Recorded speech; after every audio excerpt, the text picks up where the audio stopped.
Hello everyone and welcome to the second week of the GLL Latam Masters. I'm Toby and I'm joined by Talha, and upstairs somewhere we've got the HayZ waiting. That sounded more religious than I wanted it to be. Upstairs. Oh! HayZ is waiting to join us later in the evening as well. So we three will be the ones taking you through all 6 games coming your way today, and I am sure as hell excited to see what we'll get in terms of the action, because we saw teams last week that were just dishing out punishment, and we talked about Black Dragons and all those. They were just on point. I wasn't here last week to cover the first week, but I also didn't tune in. But from what I do remember from the South American region, and we did see some wingman stuff from South America. They're very aggressive, very ingenuitive in their play style, using a lot of vehicles to get their kills, shooting out of vehicles, also really going ham with all the different types of utility that there is. But nonetheless, it is the gunplay and just the insane brute force that comes with the pushing that they have that just makes it a really fun region to watch. It is. I mean, the way that we saw one team that I really want to highlight is Black Dragon. They had a player called Vice on the team, and he was just, I mean, now we talk about aggression, but he was actually doing kind of the opposite in their team's aggressive play. So he was more of the flanker, containment on the side kind guy, and he was really, really good at whenever he peeked an angle. If he spots 2 people coming at him, just get back to your teammates. No reason to overstep, no reason to do something out of line, and that got them a ton of points racked up on the weekend, which is also why them and Fury are sitting quite a jump up ahead from everyone else. Yeah, just I presume that we'll get the scoreboard from that. But we're week 2, so week 1 it was Sanhok only. Was it? Oh, sorry. Is it? No, it's just no. It's all of them. It's all of them. I'm already thinking of the wingman because that's how the wingman run. So what we're starting. We're casting a lot of different tournaments at the same time these days. So it's in the same place as well. So it's it's just all the maps. It's just all the maps. It's all the maps. So the first map is Sanhok. Then we have Miramar, then Erangel. Yeah. So it's all. What the maps, it does is the first map is Sanhok, and then it does 3 or 2, 3 or.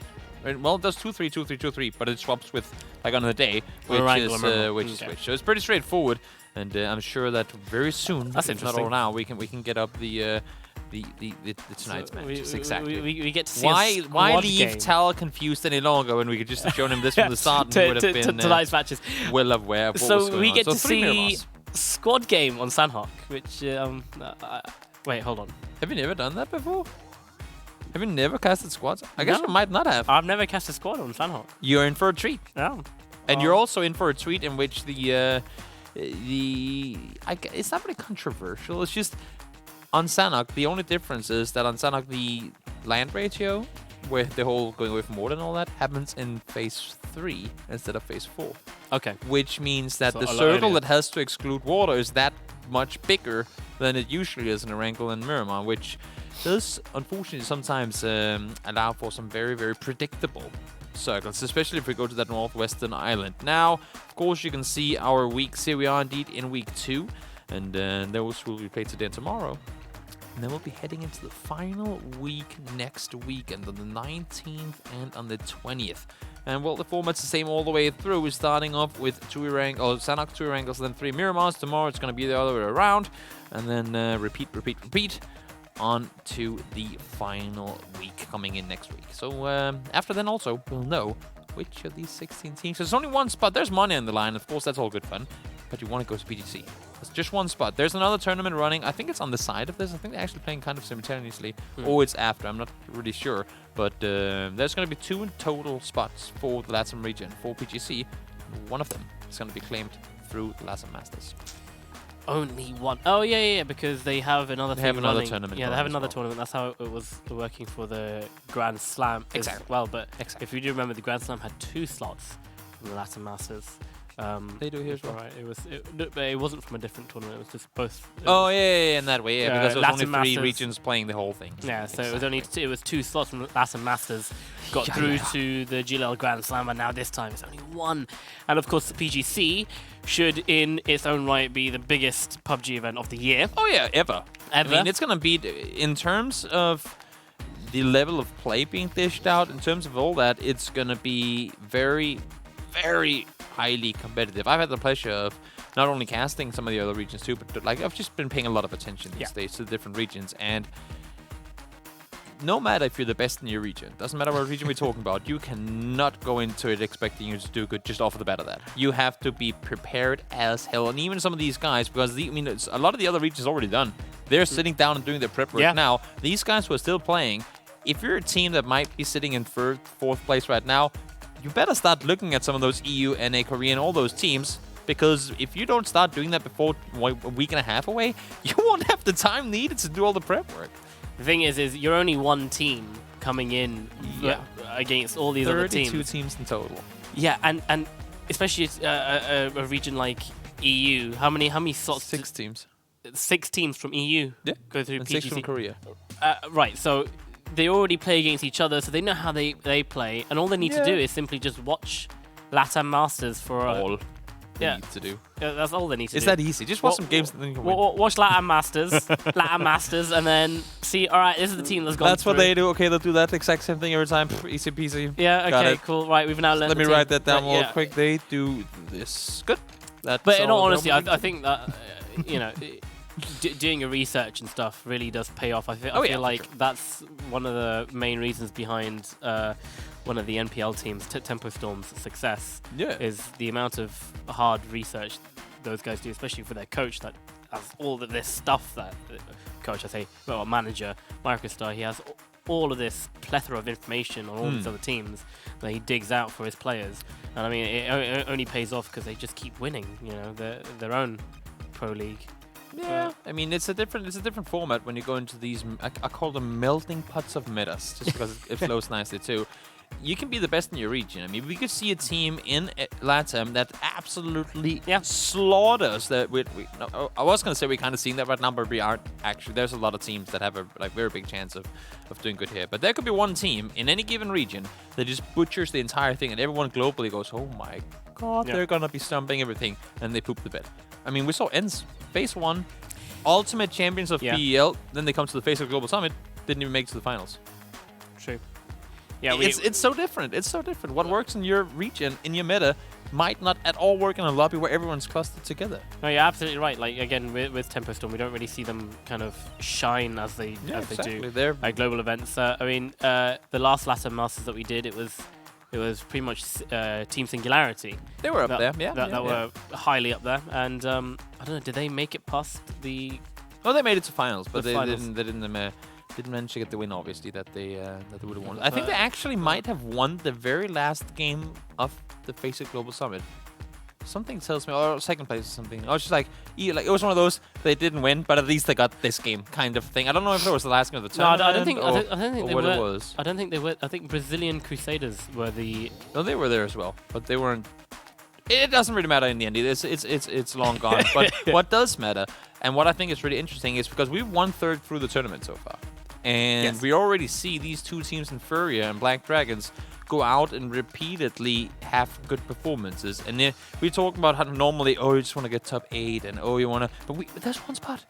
And if you have one team already now starting to really step ahead and separate themselves from the pack, if you don't watch out by the end of this weekend, that could be the race over. I mean, just statistically, okay, we have 12 games left to play. Yes, everything can happen in 12 games.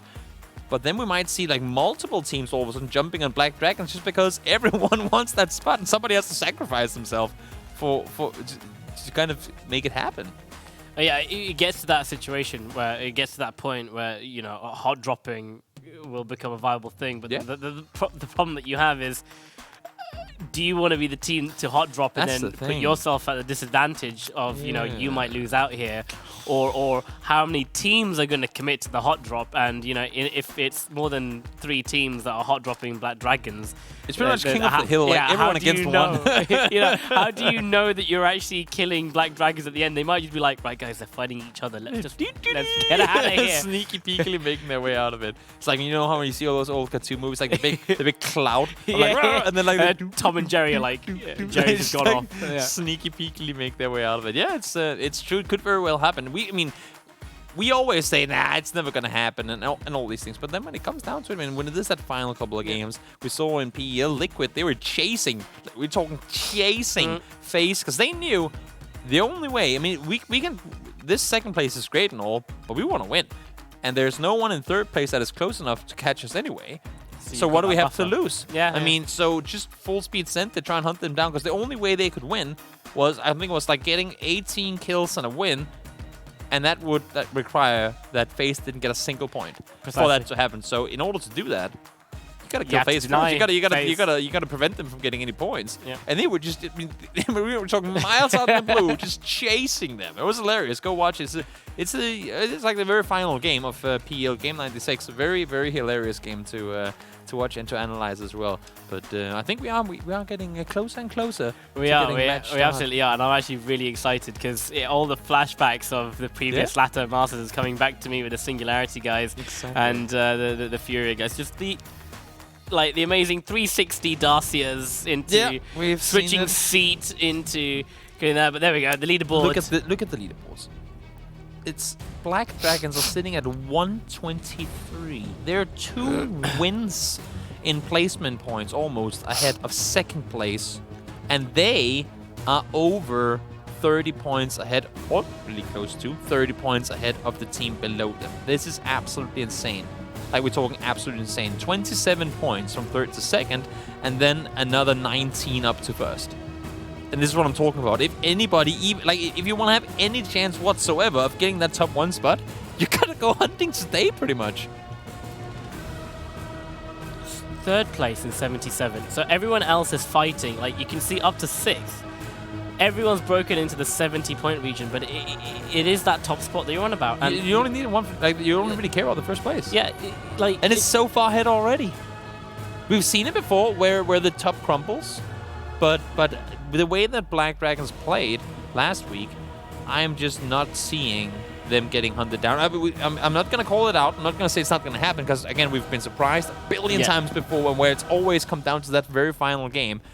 But this, my friends, this is going to be extremely close. And we, of course, going to start the entire shenanigan of the day, all these 6 games, on Sanhok. And I think Sanhok's a fun map to get things started on, but I'm not sure these players, they're too comfortable, because, Black Dragons already have a win here. Well, I mean, you want to make it a good viewing experience. You don't want to be walking away with the win, 2 weeks or 2 game days earlier than you want to kind of leave it until the last couple of games before it's decided that, okay, yeah, we are going to be the ones going through. I don't think the players care about viewing. Okay, guys, let's give the other guys a chance, because we want to make it a better viewing experience. I don't think that's how players work. That's not how players work. Nah. But, that's how broadcasting sports.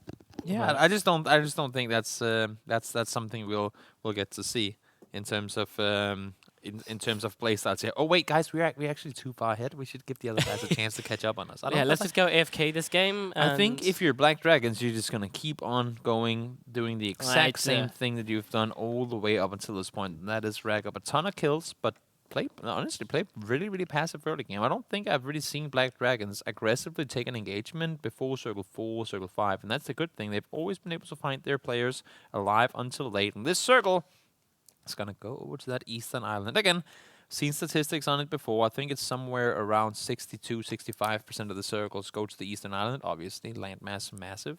So for the guys that are already over there, all kinds of joy. For the others, well, they have a little bit of a road to catch on. Say Furia. They've got themselves Painan. Mm-hmm. And they're shooting at the red guys as they have a nice, lovely split going on, as they split ruins and a couple of compounds just outside of Painan. Singularity down there in the south, Bantai and Camp Charlie. And I'm actually quite excited because I feel like there's going to be a lot of carnage. You've never casted squads on Sanhok before? Really haven't. So okay, it's so I can cut it out for you. And this pretty much goes across all the regions. We will see. Whenever Circle 3 pops, it's pretty much guaranteed what compound-ish area it's going to go down on.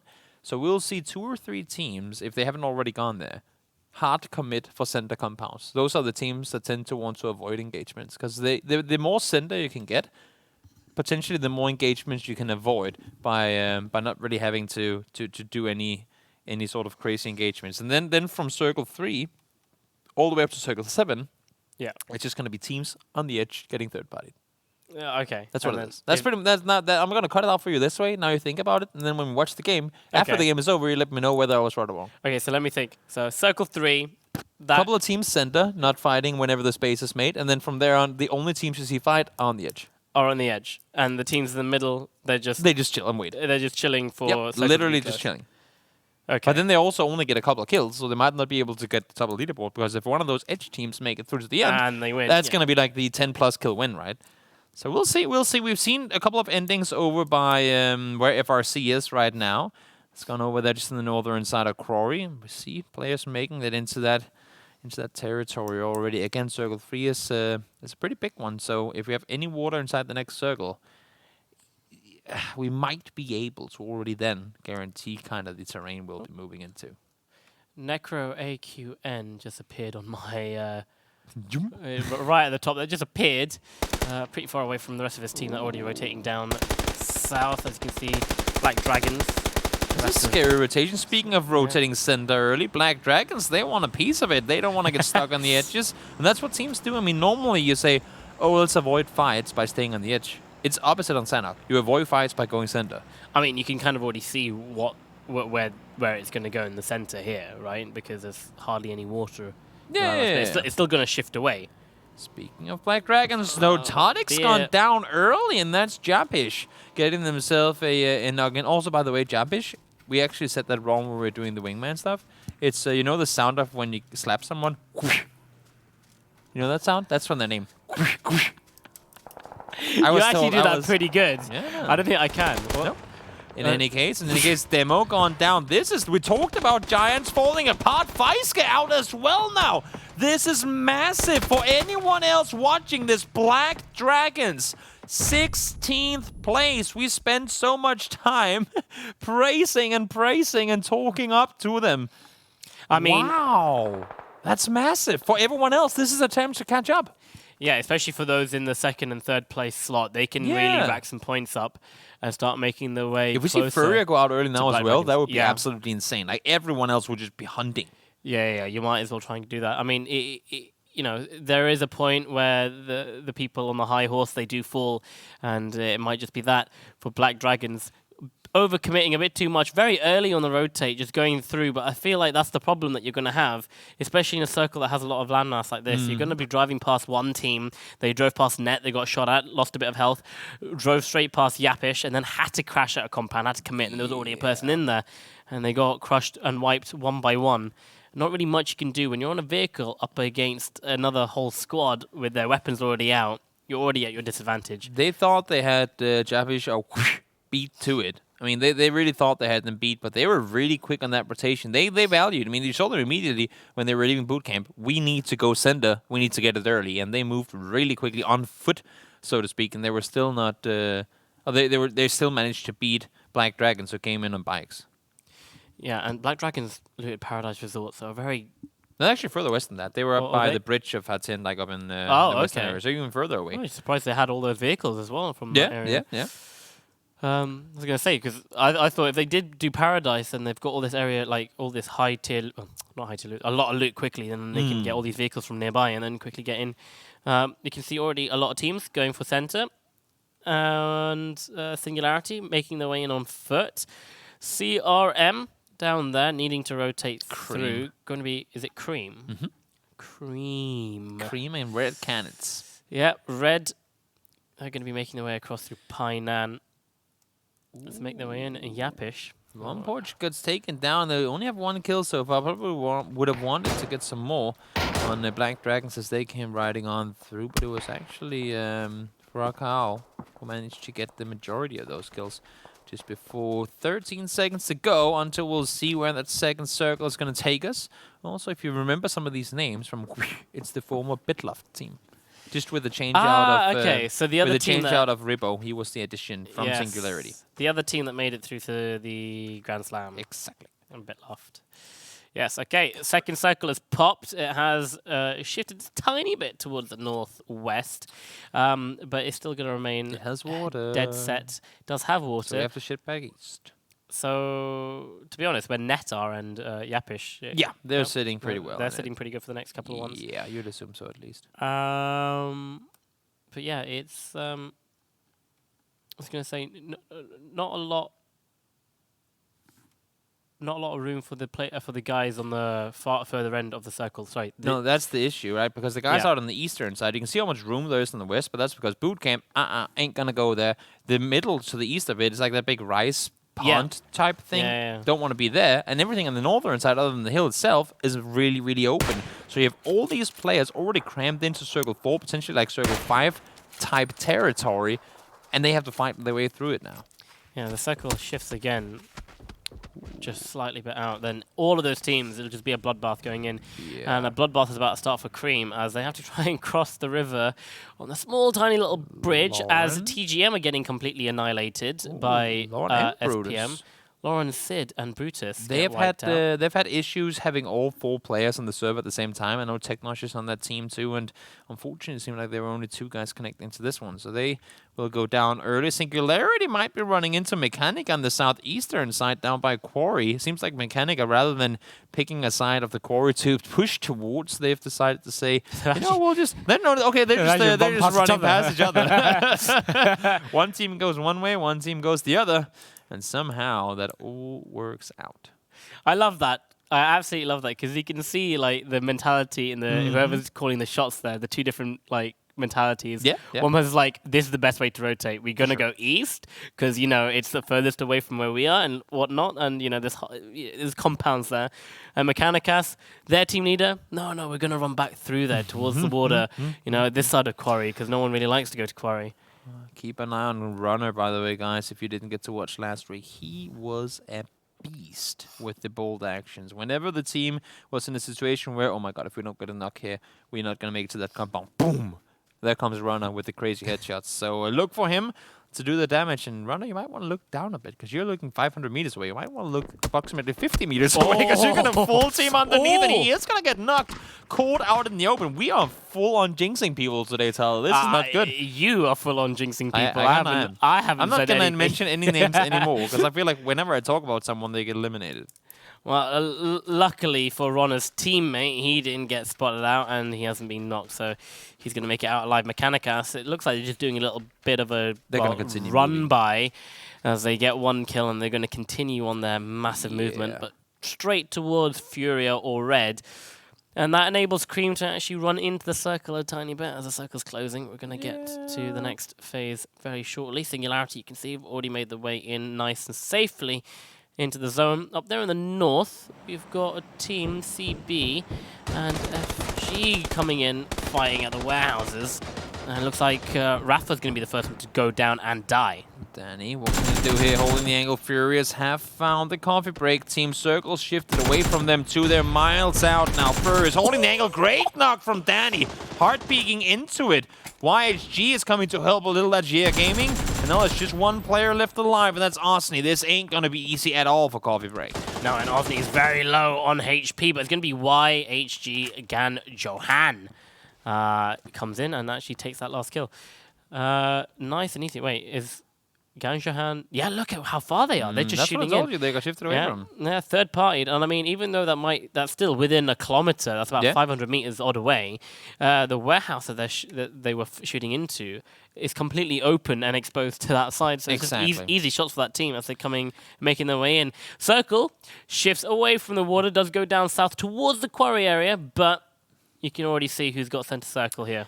Yeah, I mean, we can also kind of see why Black Dragons went for the spot that they went for, because they would have been sitting very well, and it had Japesh not been in this area. Now, Gaming, they're pushing forward, and we can see DT so with the AWM. That's, of course, a beast of a gun, no matter what map you bring it to. And then you have RDS over on the other side, trying to peek across.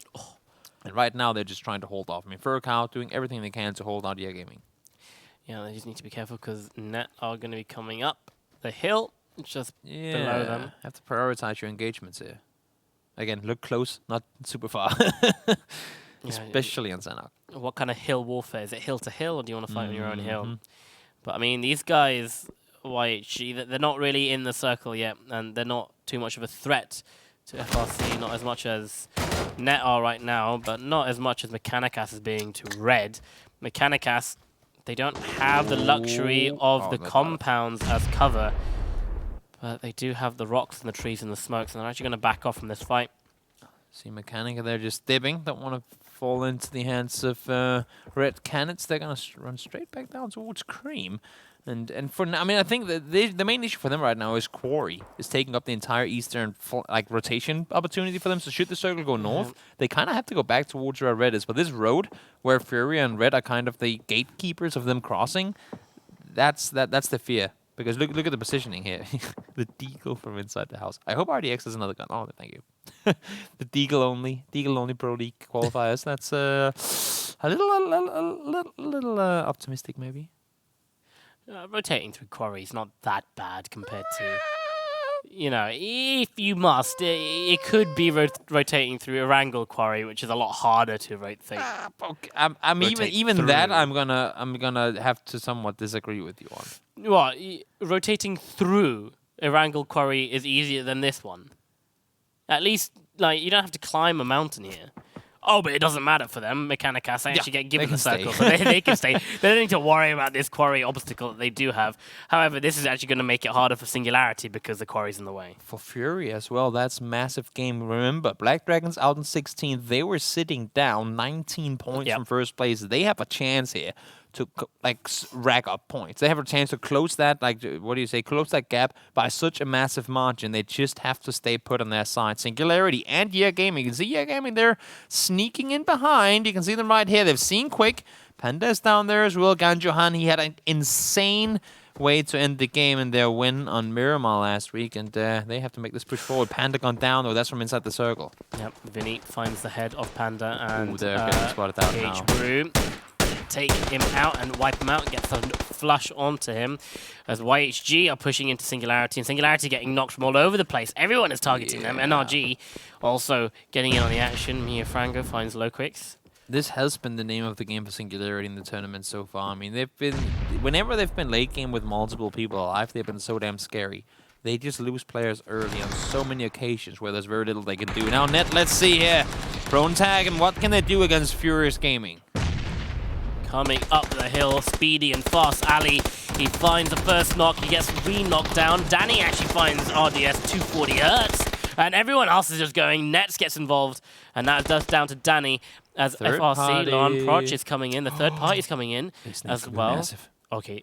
This nade could be absolutely massive. Too far down the hill. Have to be careful. But you can hear them coming around the side. Danny finds high power. Getting rid of his teammate. He's actually made him look the wrong direction because Net are now just going to come across behind him on the other side of the hill. They got an insta-kill on one of the guys. Oh, wait, they didn't even. They just all backed off. And somehow, the two solo players now engaging while the four-man team is running off. Oh. Money. There you go. Fury count gone down. Furious Gaming staying alive for a little while longer, Danny. Trying to rack up more points, but this ain't going to be easy. Japanese still up on the northern side, trying to hold off. Net only made it through with two people now. Space Monkeys on the western side are trying to hold off NET, who are, well, just exactly inside the circle. That was the engagement that Danny needed, but oh dear lord. You show a bit of head. Danny actually kills himself with, you're running straight to a nade, and you saw that Kovad. He gets taken down. YHG still doing work. They're trying to make their way into the circle. Now Lyson, he's left, well, he's trying to do his best. Might be able to get Kovad up. Yeah, should be able to get him. There's no opponents nearby. He's got Narluck just... We call him NA-Lug. Are we calling him an A-Luck? I don't know. We don't really know which one is true, but it's whenever something fun happens, it's an A-Luck. You know what I mean? So toxic. We could do that. It's fun. I call him an A-Luck. We're supposed to ban each other a little bit.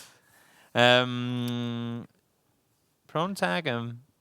See, that engagement wasn't that great for Prone and tag him because like they were just simply running to circle and they lost two players without anything. Poma still alive for Singularity. He's forced to start shooting now. Secure some points. Makes sense. What can he do here, though? I mean, look at where Poma is. Oh, yeah. Now he's nowhere. Well, it must be the god that takes down Poma. God Zero. Now, Relance needs to be a tiny bit careful, but it's going to be tap, tap, tap. Gets the one knock. It's not actually him that gets the knock, but he does get the flush, taking away Yapish's kills. Meanwhile, Yapish, they are taking the fight onto Space Monkeys. You can see that RDP Redemption, they're pushing over towards him too. This nade could be on the money. Yep, indeed it is. Rebo finds himself a double. Still hanging up and alive. He's going to run off in the opposite direction. And these guys now have to deal with opponents on the other side. Kobat pushing over the side. Ragnar gets taken down by Lycan, but there's still 3 players to deal with. Yeah, it's a 3 versus 3 at the moment. Kobat just spots that one player, pushed up a bit too far. It's going to fall back. Ragnar, he's out. And now the yes of Yapish, they might just turn around and fall back here. You don't want to lose any more. Especially going up the hill without any sort of information on what could possibly be up there. Yeah, it's just wasting time and wasting players. And look at how steep that hill is as well. On the south side, no Org and Fury are fighting. As you can see, everybody's fighting on the edges. There's no one even in the middle because the middle is practically impossible to take. And no Org pushing forward, have Yaquin down already. The nades going into the building might be able to take down RDNX. Nope, RDNX is sticking on the res, but the underhand nade from Vinny comes in just at the right time and it knocks him. He doesn't actually finish off Hyagen, but there's one person left and it's Flux in the building. The last teammate, who is it, Roger Wow, he's outside and he needs to hold off everyone else coming in. Everybody is fighting right now. There's seriously engagements going on with every single team off the map included in it. Flux able to stay put. Did no Org just get wiped? Yeah, they got completely slaughtered because they got shot from behind by a Mechanica as well. That's what I'm saying. When you make an engagement on Sanhok, you better make it last 30 seconds or less, or you will indeed get slaughtered from elsewhere. I completely went past, flew over my head that. I did not see that they got wrecked from behind. Yapish, they're down to, let's just say, one person because that health bar on Sizzlian does not look healthy at all. Yeah, as they are being pushed. Full again. Silson back up to full HP. Analog will be able to get the flash in towards Harold. So they're just 2 players up and alive against the 3-man strong Redemption. Redemption we haven't really seen that much from, so for them to get a good game in here would make things interesting. 4 kills already. 3 guys on their feet. Now they're forcing Jabish out into the open. Silson running forward. 1 tag should do it. He's down to low HP, but still somehow alive and trying to escape the blue. And all of a sudden, now Rebo is going to be the one shooting up towards them. Rebo doing some damage as he comes in, but he gives away his position and it's just tap with the QBU, and he's out. It's going to be Hayno actually picks up the kill onto him. So everyone that has vision and that can shoot, everyone with a gun and a scope and a line of sight is going to shoot at you and get you down, as you can see, as Redemption gets completely annihilated, even though they were behind the rocks. Circle shifts away from the compound now, and as you can see, Furia. The compound, they have to get out of here somehow at some point real soon, and the nice road they have to run on, well, they want to go there, and the fences they used for cover before could now become the downfall. And Pamp's getting a bit too greedy, going for that crate, baiting out the rest of the team, but Letty's going to be the good teammate, going to push up forward, get the res off. Furia, they do spot up Mechanicas, as Mechanicas spotted out Furia as well. And they do tag everyone. Bexus getting hit quite a bit, but now he's running against the blue here and fighting at the same time.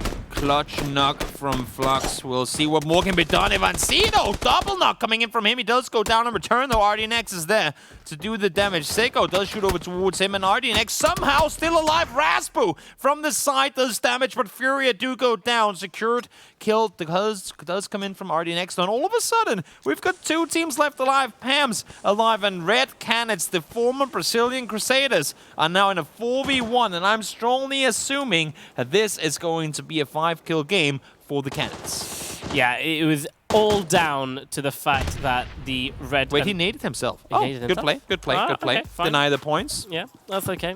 It's still a valid thing to do. But the Red Canids, they helped so much in clearing up that whole fight, as both those teams, Furia and Mechanicas, were trying to run away from the circle and fight each other, but they were just in complete line of sight. So Red and Canids, they were just doing extra damage on top of them, even though they were going down to the blue or each other. Yeah. They were just peppering them and just making their lives so much more harder to make sure that whichever team does come out on top there, they're going to come out significantly weaker than they are going into the last engagement. For sure. I mean, for Fury, it wasn't their standout game.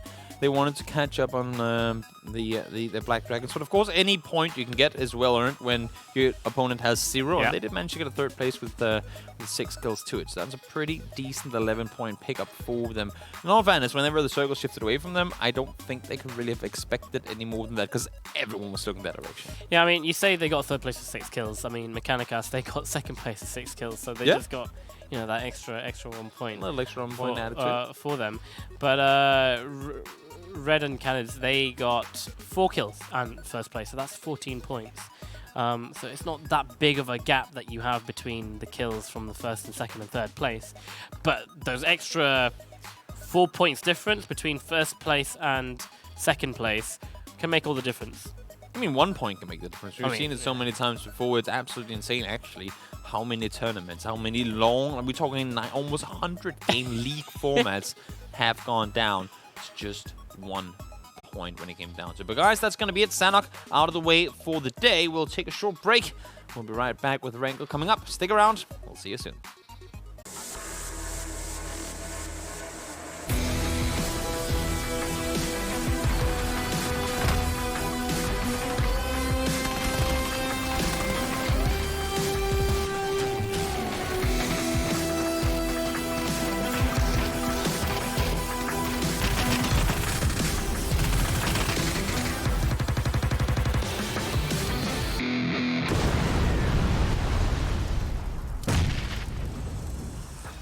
We are done with Sanhok, and we are going to now make our way over to 2 games of Erangel, followed by 3 on Miramar. And by the end of the day, hopefully, for the sake of, as you said, viewer entertainment and integrity, we are going to see teams catch up to the Black Dragons. Because they did prove last game that they were indeed mortal. After all, I was thought Dragons were somewhat immortal, but the Dragon Slayers came in, and it took 3 different teams to take them out. Yeah, but it's going to be...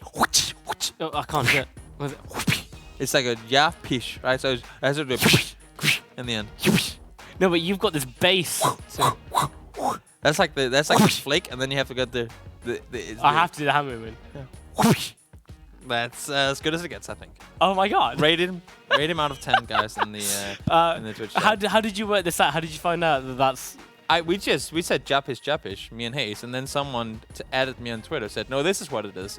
And then it's literally a video, like it's a meme thing. That logo is the guy as well. It's just the guy sitting in the video going. and then the video ends. It's pretty much what it is. Well, like I was saying, it was Yapish at the end. I can't consistently. But do now that you sound. can't. Now you have to do it all the time. That's it was that took them out in the end, and they obviously have the right. What's the dragon slaying material that you need? You play a whip in this case. Is it a whip? Dragon glass. Thank you. That's dragon glass. I guess.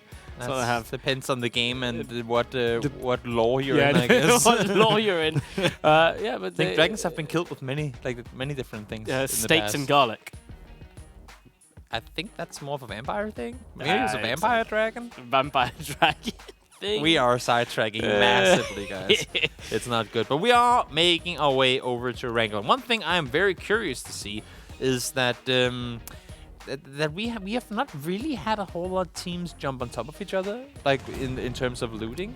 But we have seen other similar interesting things. Now let's just, before we go into that, take a look at that previous game. Red Canids, they end up with the win. They didn't get that many kills, but as we can see, it kind of spread pretty nicely. I mean, all the way down to 10th place, had at least 4 kills or more. Yeah, that's actually pretty surprising and amazing as well.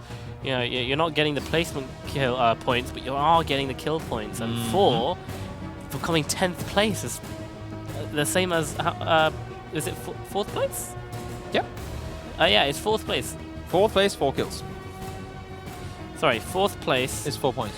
Yeah. Sorry, 4th place is 5 points. But 5th place and 6th place should be 4 points. Unless that's purely for wingman. No, you're doing a wingman point systems. So it is. So we have so many all these pieces of paper here. Yeah, I know exactly what point system we're on then. Yeah, no, 4th place. So if you're coming 10th and you're getting 4 kills, you're basically coming 4th, right? Yeah. I guess. Yeah. That's what the points say. I'm just gonna let you talk for a little while. Talha. Get it out of the system. Get it out of the system, and then we'll take it from there. Well, we are on Erangel now, and the plane is flying over, and everyone's jumping out the plane. That's the first correct thing you said in the last 2 minutes. I'm kidding. I'm kidding.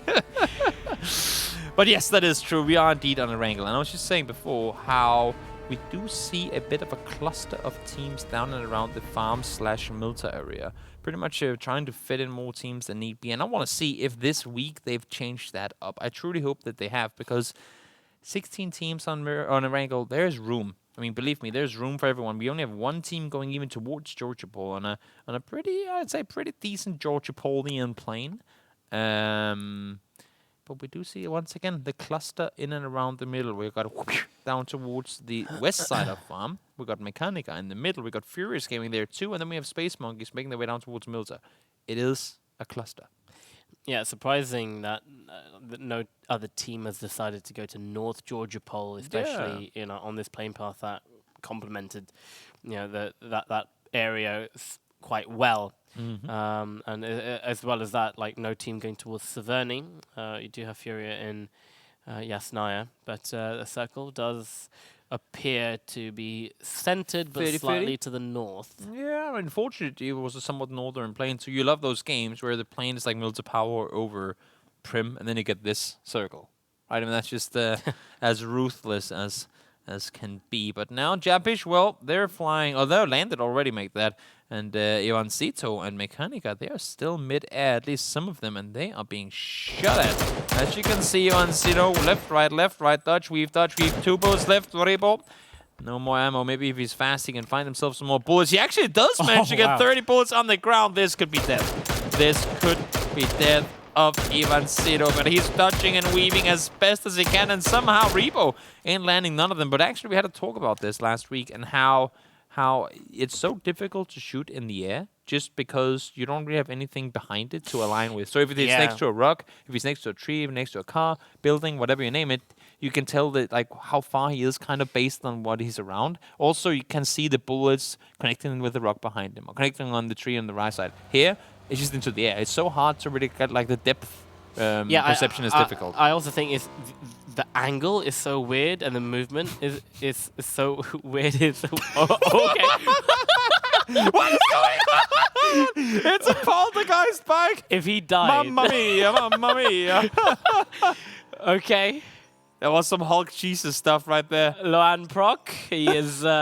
Get up. How does he dare going back on that bike again? I think he stopped for a second, crouched down, prayed. I was like, please don't kill me if I get back on you. Poltergeist and then he just carried on. Right, we're going to carry on with our rotation now. Bike, please. That was... Don't wreck me. Right, as I was saying, I feel like shooting up into the sky is such a weird angle because also their own trajectory you can't quite tell as well, from your bullet trajectory as well. So it does become a lot harder. And as you said, without having that backdrop to kind of use it as a pinpoint. I mean, am I shooting too far ahead? Am I shooting too far behind? Is it above? Is it below? I mean, it's difficult to really get that insight. Because don't forget, not only are they moving forward, they're also going down as well. Yeah, exactly. So there's two different. Yeah, thank you guys. It's a quiet day today, so let's just rewatch the exorcism of Luan Poch's bicycle or motorbike. So he hits the tree, does a little flippity-roo, comes out on foot, and we're like, oh, that's impressive. Then boink, goes upside down. Then he falls off. No damage done. But then the bike starts going towards him, and he almost gets knocked by it. In all fairness, had he just landed the first time, boink, I've been like, okay, that was weird, and then drive away. That's fair. But first he does the boop into the air, and then the bike starts chasing him afterwards. I mean, what is going on here? Well, let's see if vehicles, Uaz's and Darcia's, also are possessed. Would you dare do this, even with a harness on? Sit out of the window of a car moving in this type of terrain with 100 kilometers an hour? Just say no. You just say no. If it was the case of I was up against 64 other people and it was a fight to the death, yeah, why not? Why not? I'm probably gonna die respawn in 20 minutes anyway. Yeah, I'm probably gonna die anyway, so you might as well. And look at all these rotations coming in. There's RDP and NA Luck just shooting at everyone. Actually gets is it Osney. Yeah. Osney down, and he's just going to keep shooting at every single person rotating as well. And all these vehicles are rotating straight past Redemption. Coffee break, we're getting greedy on the rotation there, and they are paying the price for it now. They were trying to make their way into a territory which arguably should have been taken by them quite a bit earlier. But Rafa did manage to make it to the compound. I'm not sure, though, if Kassan will be able to find his way up there. He did throw a smoke out, and hopefully his teammate has some too. You can see Furious Gaming and Black Dragons, they're actually getting really close to each other now on the eastern side by Volcano. In the meantime, we have a fight going on up here. Nicoletti able to get the knock on towards Andy. That's another team crashing in towards the already 2-guy down team up in the compound. And look at this, Nicoletti. He actually tags up another player, just quick peeking. He knows where pretty much everyone is. Rusty Zera's trying to come in. Rusty Zera throws a nade. Might use the sound of that to push in further. Nicoletti goes into the second floor, but it's going to be Raspu who's coming in. Knocks Kassan on the second floor. Rusty Zera still needs to find Nicoletti. And it's all down to Nicoletti. Yep. As time is running out, he's actually using the window. I like the angle. Good off-angle position, but your teammates are both knocked and in the other building. So I'm unfortunately not too convinced that you will be able to get them back on their feet. Nicoletti also is very limited for red cannons where their opponents can be. But as you can see, no Orc NRG on your left side with the yellow name tags. They are making their way towards him. They're being scared off, though. They're being held off by Redemption. So a little bit of a helping hand, I guess you can say, coming in from the side. But Red Cannons in this, they took way more casualties than what they'd hoped for. Yeah, and I feel like Coffee Break as well. They arrived here with high hopes, and then they've definitely gone down to just the hopes of Nicoletti. He's thrown a Molotov on the bottom floor, and look at how much that is spread into everything. That's going to stop him. He actually gets a knock onto Rusty Zera, who steps out a bit too far. Yep. Off-angle positions. Nicoletti's pushing forward. Don't run into any Molotov. Oh, he actually did run into his own Molotov. That's not great. Raspu's going to come in. Raspu, he really wanted to get the rest. You could tell, you shall not take down my teammate. But in the end, that's exactly what happened. And now NRG, which I'm going to say no orc just because NRG is actually an orc. Yeah, NRG is actually an orc. Yeah, so no orc, they should be aware that it's for sure not a full team. They might not have the exact count on why there's 1 or 2 guys alive down there, but should be aware that there's a chance to engage on that compound and most likely have the numbers on them if they wanted to. I'm trying to work out here. Did Black Dragons lose 1 in that fight? No, I think it's still 4 alive. Are they still? I'm pretty certain. I didn't see any of the names in the kill feed yet. They were. I don't think they were ever really fighting Furious, but they were up on Volcano while Furious had the compound in the northern side, the garage compound, alongside the yellows. But they kind of swapped around or like jumped off on each their side. But they might actually. I can't really tell. But there were also 2 players missing when we connected to the game. Could be the case of Black Dragons losing 1. That would be horrible, given how well they've played, especially in this area of the map too. They had I believe, 14-kill win up on Stalber in the first week. So if they go north here, they're on homebound territory. Yeah, just making their way down past Stalber. Mechanicas, playing it very safe. Good rotation, I like it. I like it. Doing a very good rotation. Now, of course, they've got all this room to play with as the circle does pop, and it's going to work in their favor. They can carry on with their rotation as it does shift north towards Severny and shooting range area. Yeah, this is an interesting shift, and I was just going to say, I'm expecting both Space Monkeys and Black Dragons to make those rotations back down towards the western side. And you can see that's actually exactly what they're doing. By the way, for those of you guys out there watching who are wondering, but how can they know all these things when we can't even see half these teams? There's map stream. Go on the GLL map stream. I think you can do !map in the Twitch chat, and you'll get the link to jump on over there. And you should be all set. Yeah, if you would like to just have a dedicated stream for your map, so you know what's going on. They are only 3. Good call. There you go. They are only 3. They are only 3 Black Dragons. Yeah, but I still don't think they lost any players early. I think it's just them actually not having a fourth player connecting. That's horrible. They got a 0-point game, and yes, they're ahead, and yes, there's still a bit of a margin, but that margin is going to get closed on really, really fast by some of these teams that are starting to rack up points. Yeah. You want to try and get any advantage if you can, and having 1 player less is definitely a disadvantage, as RDS finds Silsen. Silsen. Silsen. Like just S-Y-L-S-E-N. Silsen. Susan. Susan? You can call him Susan. Susan. He's probably not going to get offended by that. Oh. RDS has blocked himself in. He can get out. No. I'm not sure. I'm actually not sure if he can get to the door from there. Or maybe he can vault up on the back of the car. I don't know. But I don't think you can just regular jump up to the car. I don't know if you can vault onto vehicles. Yeah, you can do it onto the broken ones, like the ones that are spawned as broken. But we'll see. Chickleton gone down to DT. Sawyer Gaming, they're trying to see if they can rack up some more points on the edge here. Ooh, Capitan taking damage. Lycan and Redemption, they're just out for blood. I mean, they are chasing kills all over the map. Look at this. No stop on the aggression. This is the true South American way. You see player, you go for player, you hunt player, you see one pixel of player, you're going to try and take it. Capitan just got full on Van Goat there. And now Capitan needs to go a bit further round behind the tree. He gets denied on his healing as well, so it's going to buy Redemption a bit more time. Look at him, he's already getting eyed up a bit more. Belita, unfortunately, unable to connect any more shots, but still. Redemption showing their presence to Cream. Yeah, and they kind of have to. I mean, if they want to have... Odds are this circle one hard shift down towards him. I mean, of course, we don't really know where it's going to go. But if they want to have any chance of pushing through towards the middle of this area, they have to scare them further west or northwest, I guess, so they can push in between No Walk and Cream, and that's exactly what they did. Force them further back, all the way down to the plane crash area itself, and then push further forward yourself. Really, really smart play. Now, Black Dragons, they're going to be moving forward, playing it slowly. They have still a little bit of PTSD from the last Sanhok game. 4 guys, 4 vehicles, and that was the end of them within, I think, 5 minutes of the game. So hopefully for them, they can get some more going here. Yapish. They are coming in. They are split at the moment. 2 in shooting range, 1 just on the hill, just on the north of shooting range. But so is Gaming in the bunker and on the hill. The circle shifts down south. Quick bet, how many teams are going to be in Severny by the end of the circle? You have to say it now. Just say it. Say I a number. think it's that. I think 1. Only 1? Okay. I don't even think. I'm just looking and I'm thinking, where the hell can anyone else play from? Yeah, honestly, I think this road next to Crossroads, where the shacks are, I feel like that's more of a place where people will go to. But there can only be 1 team there, though. Yeah, you still have Junkyard. You still have Junkyard.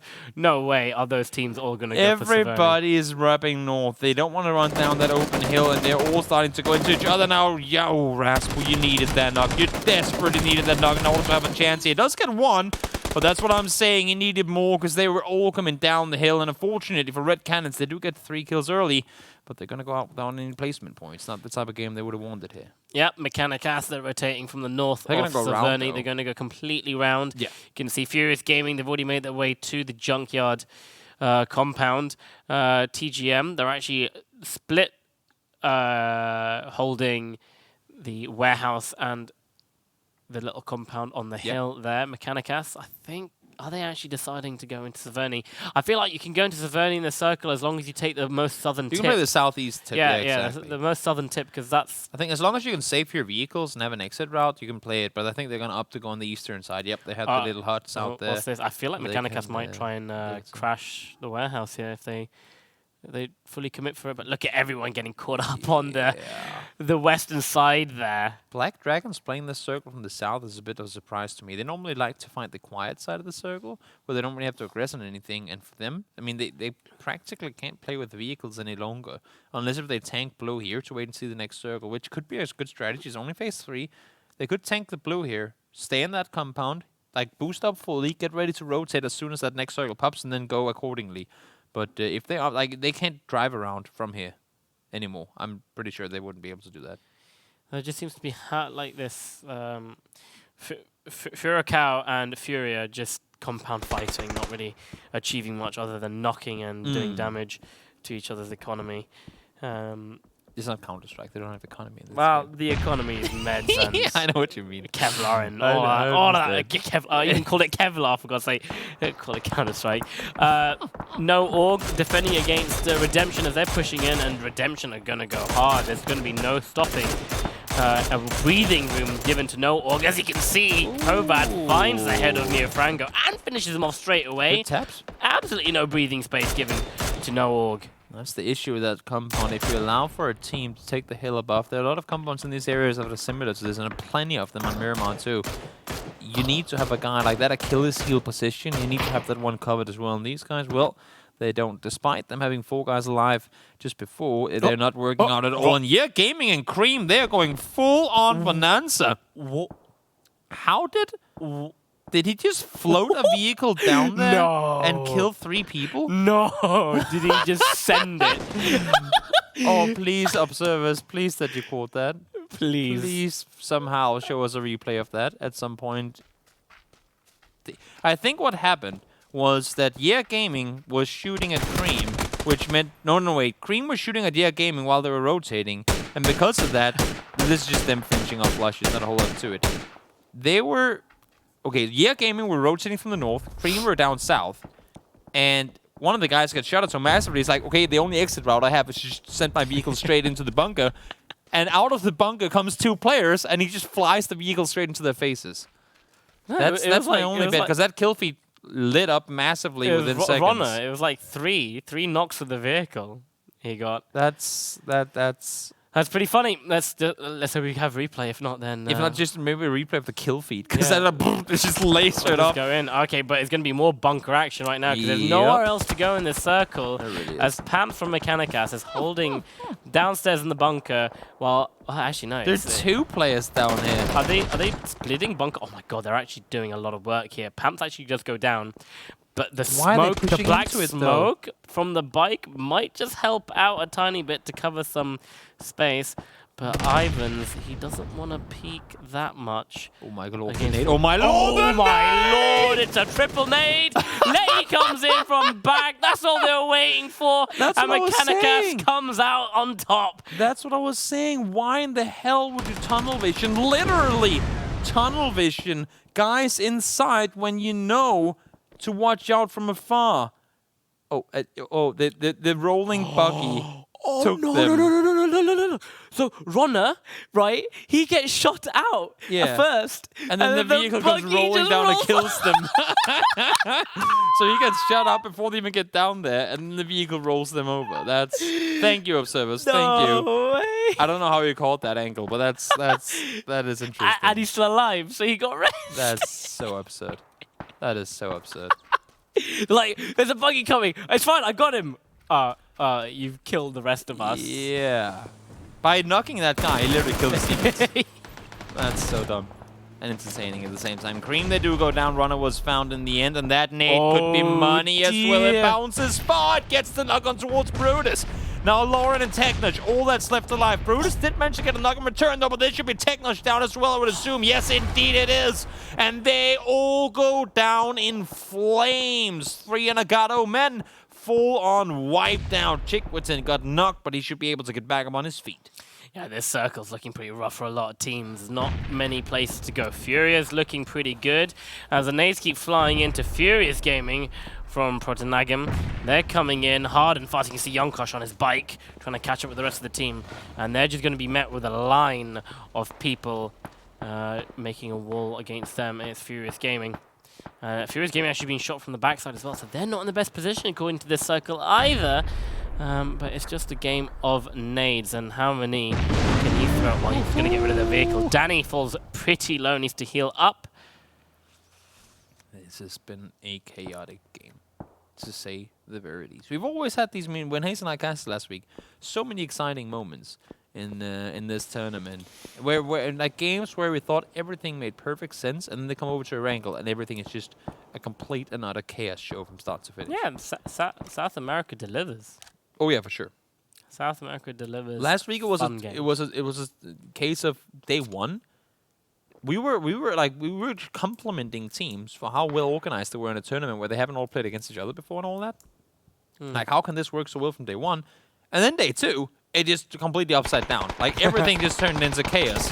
And well, I mean, we're seeing, I guess, the aftermath of that now. Relens, I'm not sure exactly where you are going to be able to go, but somehow, actually, Singularity weren't able to get the angle on towards him. They'll be able to make their way over, and you can look at the position from Necro and Relens now. They're going to be a tricky position for Singularity to push through.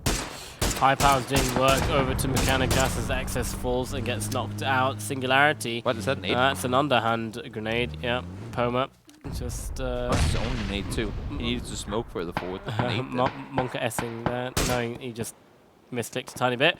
Redemption. Poma actually gets knocked to Relance and finishes them off, but he gets re-knocked by Necro, and Panda gets the avenging frag onto Necro as well. But we have a fight here with Redemption and No-Org. It's been going on for quite a while, but No-Org do want to leave their compound and come up on top, but Belita's pushing in. Look at what's behind though. Now they got the flush, but they need to be able to immediately 180 practically, because there's a full-on Japish pushing down towards him. 3 of them turned around. Belita is chilling and looting up. You don't have time for this. Lycan and his teammate are getting full-on pushed in the meantime. Panda shooting far distance shots over towards the guys on the other side. Now Lycan. But Lycan knocks himself. Oh no, that's probably knocked with nade in hand, unfortunately.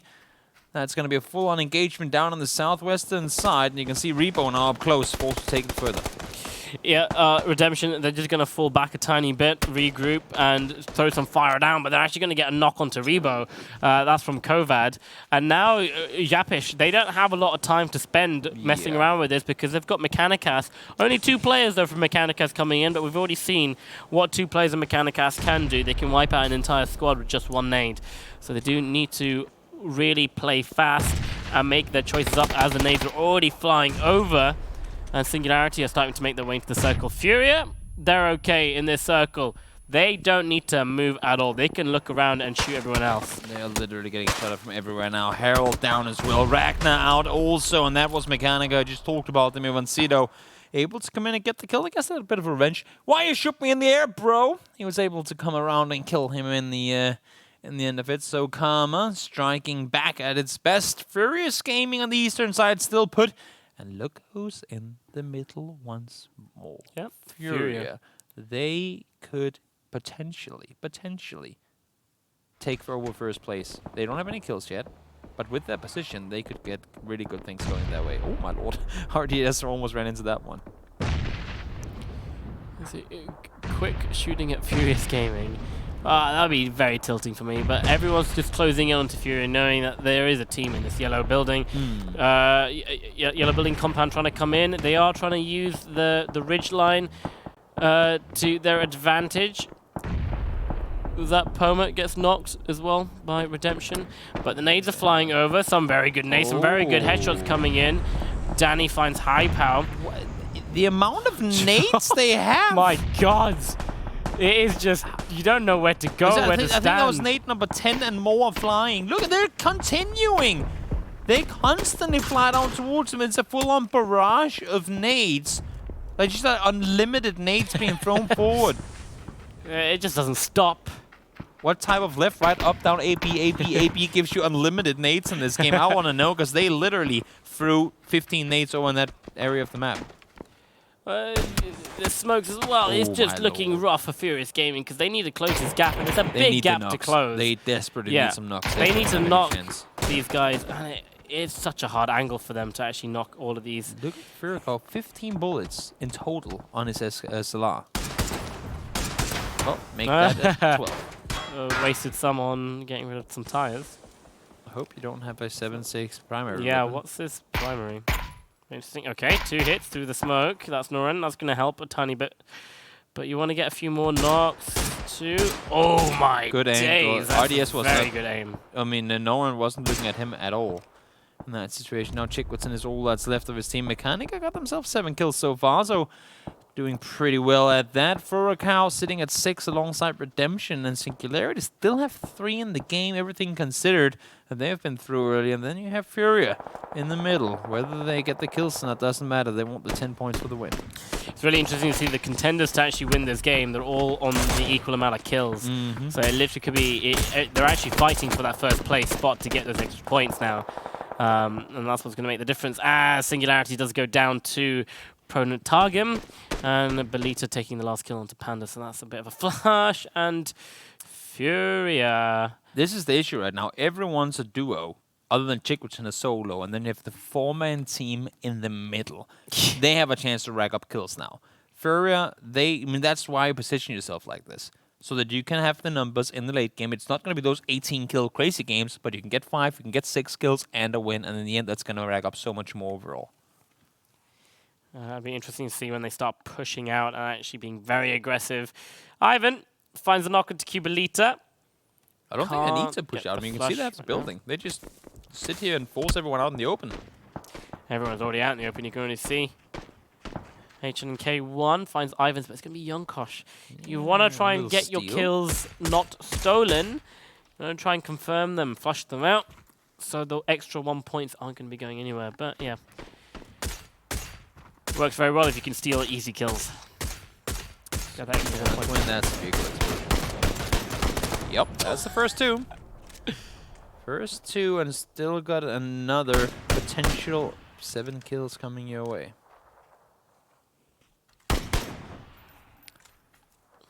Combat might be better off just dying to blue here. I mean, no, okay, there are 2 guys alive. They could land a very, very fortunate knock.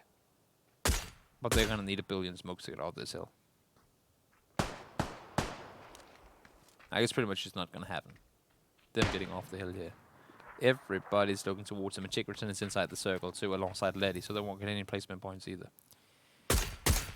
Fury just need more names to get rid of Furacao. That's all they need. Like, they're looking over it. If they didn't have like that weird kind of ditch, hill, ridge line, whatever they have, you know that Furacao would be like getting pummeled right now by Furia.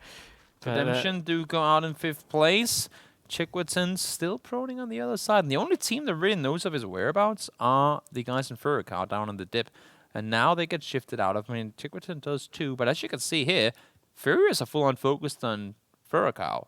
So if Chickerton can time this right, he might actually be able to go out to get around the back of Furia.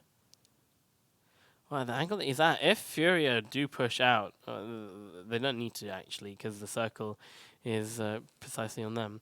But if Chickerton can get a good angle, he can actually line them all up and get a spray down as well here. But it really does depend how much damage Furacao can do to Furia as well to make the job easy for Chickerton. But look at that, they're pushing underneath. They have no idea Chickerton is there.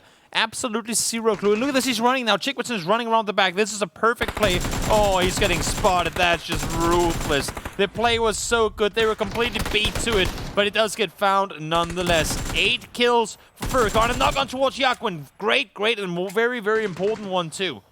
Yeah, HNK1, he's trying to get another knockdown on the south there of the little fight. Meanwhile, Lamproc, he's trying to get something made on the hill here. Hagen actually does get finished off, so no rest for him. Roger, wow. Keep in mind, Letty is alive on the hill, so he's going into a vehicle. Into a vehicle of all things while all this is going down. H&K, barely any ammo left. Flux gets down, one gets down the second. That's going to be Roger, and that's going to be the full team elimination. Letty now by himself against the entirety. Make that 3 players of Furia. They could get themselves that win potentially with 7 kills here. Letty, what can you do? 1 versus 3. He has 1 nade. He has all these smokes for days, but he's on the edge of the circle and they have the dot. This, I mean, if Furia lose a player here, that's just point given away for no reason. He's got the high ground as well. 1 Furia player, Roger, wow, he's going for a flank, and I think he's been spotted. He saw him. He definitely did see him. Nade yourself. Nope. That was his only chance of denying points. They've wrapped around. He's dead. That's nothing. Like, there's no way. There's no way. No, he's going to play in the smoke. Let's have a look. If Letty makes this happen, I'm going to find him. I'm going to give him a hug. But it ain't going to happen. Raji gets the kill, and that was exactly the game Furia needed off of 2 tough games for Black Dragons. This could potentially boat them up into 1st place. So as much as we talked about Black Dragons coming into it, it's Furia who has managed to find themselves in the top 2 games in a row on 2 different maps make that. And again, it wasn't a flashy win with all the kills, but they stepped out in the end and said, well, now that everyone else is dying, I feel like it's time for us to take charge, and they did. 6, make that 7 kills and a win. Solid 17-point win for them. Yeah, the placements that they're going to be getting in these first 2 games, they're just really going to accumulate and mount up to getting their lead, and that's all it is. It's about consistency, and if you can consistently get kills like you are and consistently come in the top 5, then it's really just going to push you ahead of the rest of the competition. For sure. And especially when you're trying to catch Black Dragons, they're up there. And Black Dragons not really having the best of games right now. So that gap that you were talking about definitely won't be existing anytime soon if they carry on the way they are. We'll have to wait and see. Still plenty more games coming your way, but we're going to take a short break, guys. Stick around for the last game of Erangel before we go to Miramar for the rest of the evening. We'll see you real soon.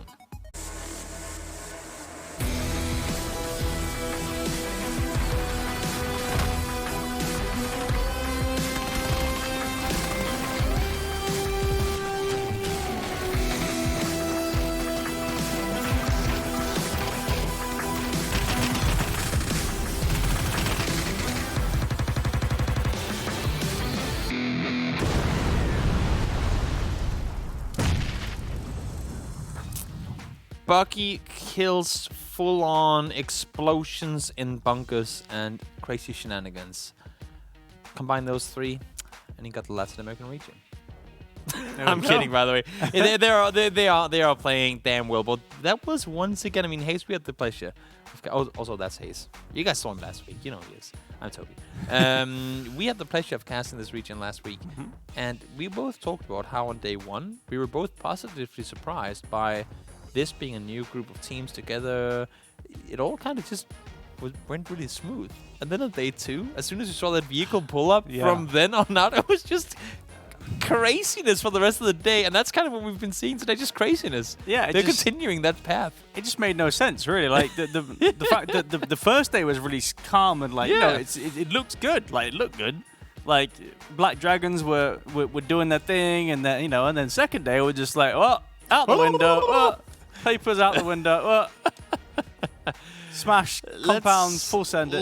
Let's hope that things are gonna make more sense now. And also, let's take a look at the scoreboard and see where that win from Furia puts them. They got 17 points in the game.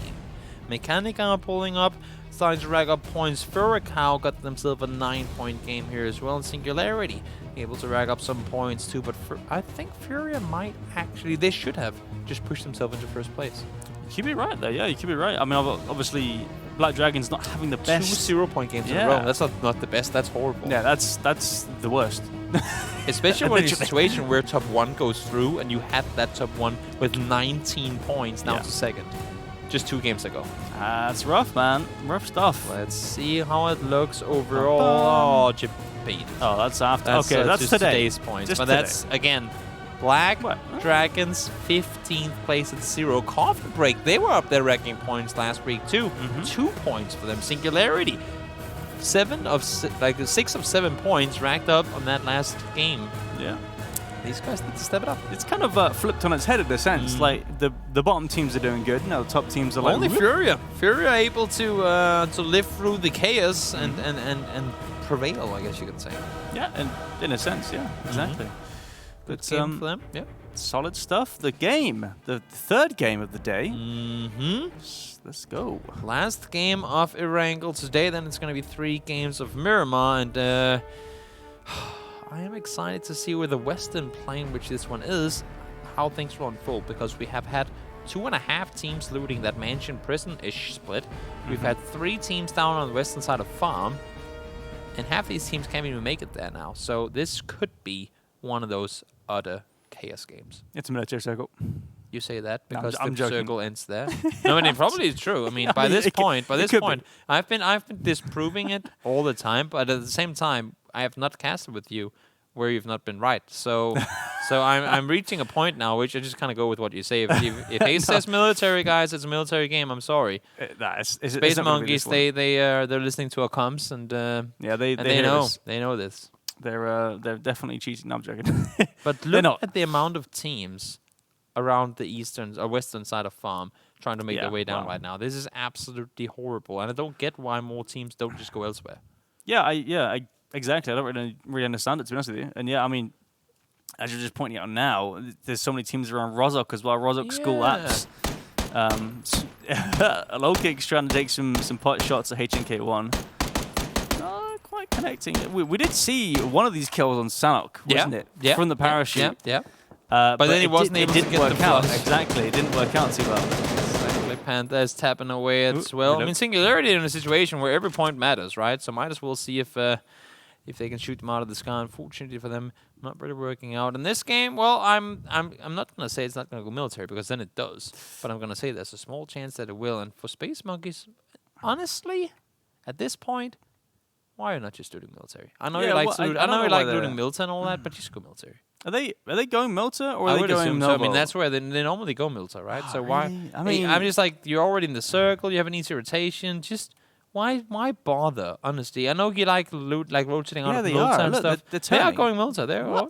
I don't understand. This is to me like they're spending so much time unnecessarily rotating away. This is Space Monkeys. You're going to be watching this VOD, and I'm going to be saying no está bueno. That's a bad move. Definitely not bueno, that's for sure, because Noran is right in front of them. I'm not sure if he's got a gun. He must do. He does. Uh-oh. Or it's a bison. It's a bison. We're okay. It's fine. Well, that should be scary enough for them to say, you know what, we're not going to do this next time. And they really shouldn't be. You better be damn happy that's not a DP. If that was a DP or even just an M4 with an extended mag, there's at least 2 dead there, for sure. They haven't got any helmets, I guarantee you. Wait, no vest, nothing. I So thought he was stopping for a second. stopping with his fists, he's gonna throw some punches at me. Well, it is a bison. It doesn't really do damage, you know. Yeah, but that is to me a waste of a rotation. They were on the island. They knew because they were the last team to jump out of the plane. They knew they were the only team on the island, and they had the circle with an easy rotation. Just loot military and get going. And there's no that's why you adapt. And now there's 3 minutes and 30 seconds, 3 minutes 40 seconds on the clock, and they've got like they just got there. Yeah, they haven't even got a minute until the circle starts shrinking. Like it's literally about 40 seconds till it starts shrinking. I think it's a misplay, but to say the very least. 100%. I mean, I don't agree. He's even going further. He's going towards Monkey Compound.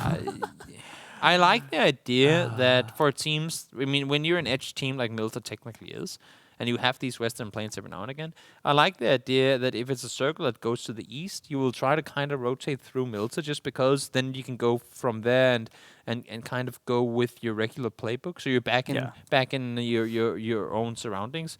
But when you have a western, like a center/western circle, and you're in a spot where you might as well just get looted where you are, and you're technically in a better position to rotate to that circle than where you would have been had you gone back to where you were before, you have to be professional enough to say, you know what, guys? We can do this too. I mean, if it's out of fear, they go back saying, oh, we can only play from Milta. You will be, believe me, guys, you will be put into a situation at some point where you can't. No matter how much you want to, you cannot go back. They even, as you said, they almost lost 2 players doing this now. It's not good PUBG. No, I mean, if they were to go to the international as well, like, you know, into any international event, there's... what they're gonna do when Ghost Gaming takes Milta? I'm so sorry, but I'm looking at these.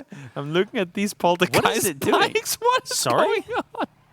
I have no idea. Okay, just bite things. Did you see what happened in the last game? You didn't see the poltergeist spike? No. No. Okay, you have to go watch the replay. I'm not even gonna wait. Where did they go? Oh, no, there again. So we had. I'm not even gonna spoil it for you. The beginning of last game, one of the first rotations. It's just. Have watched the VOD. And if you guys are watching on Twitch as well, it has to have been clipped by someone at some point today. So see if you can find the VOD. It's amazing. It's absolutely amazing. But Pamps, he's waiting for Balita, and Balita is gonna vault his way to death. Oh, yeah. Death. I mean, he's just sat in the toilet, you know. Yeah.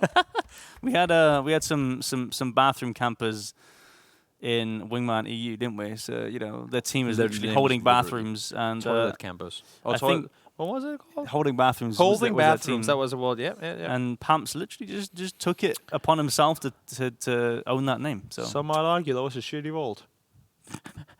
Oh my lord. Yeah. Must have been pissed about that. We can do this all day. Yeah, we can actually. Yeah. That's how crappy our casting is.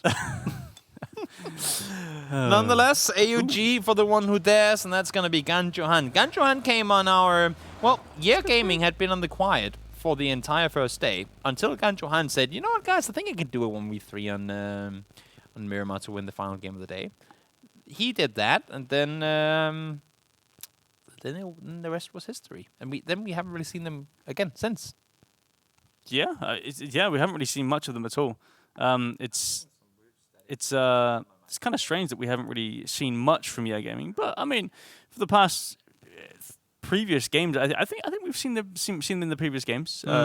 Today do some interesting things. I think they were part of the buggy shenanigans in the Yes. in the thing as well. Exactly. It was them and it was Cream. They were That's right, yeah. they were engaging in interesting warfare tactics. Why drive the bike when the bike can drive you? I think that was it was more of a buggy. That was essentially what happened. They knocked people and then the buggy ended up doing more damage than had they knocked up people. Yeah, exactly. Yeah, Junkosh taking some forex sprays at the passing Furico members, but nothing connecting really.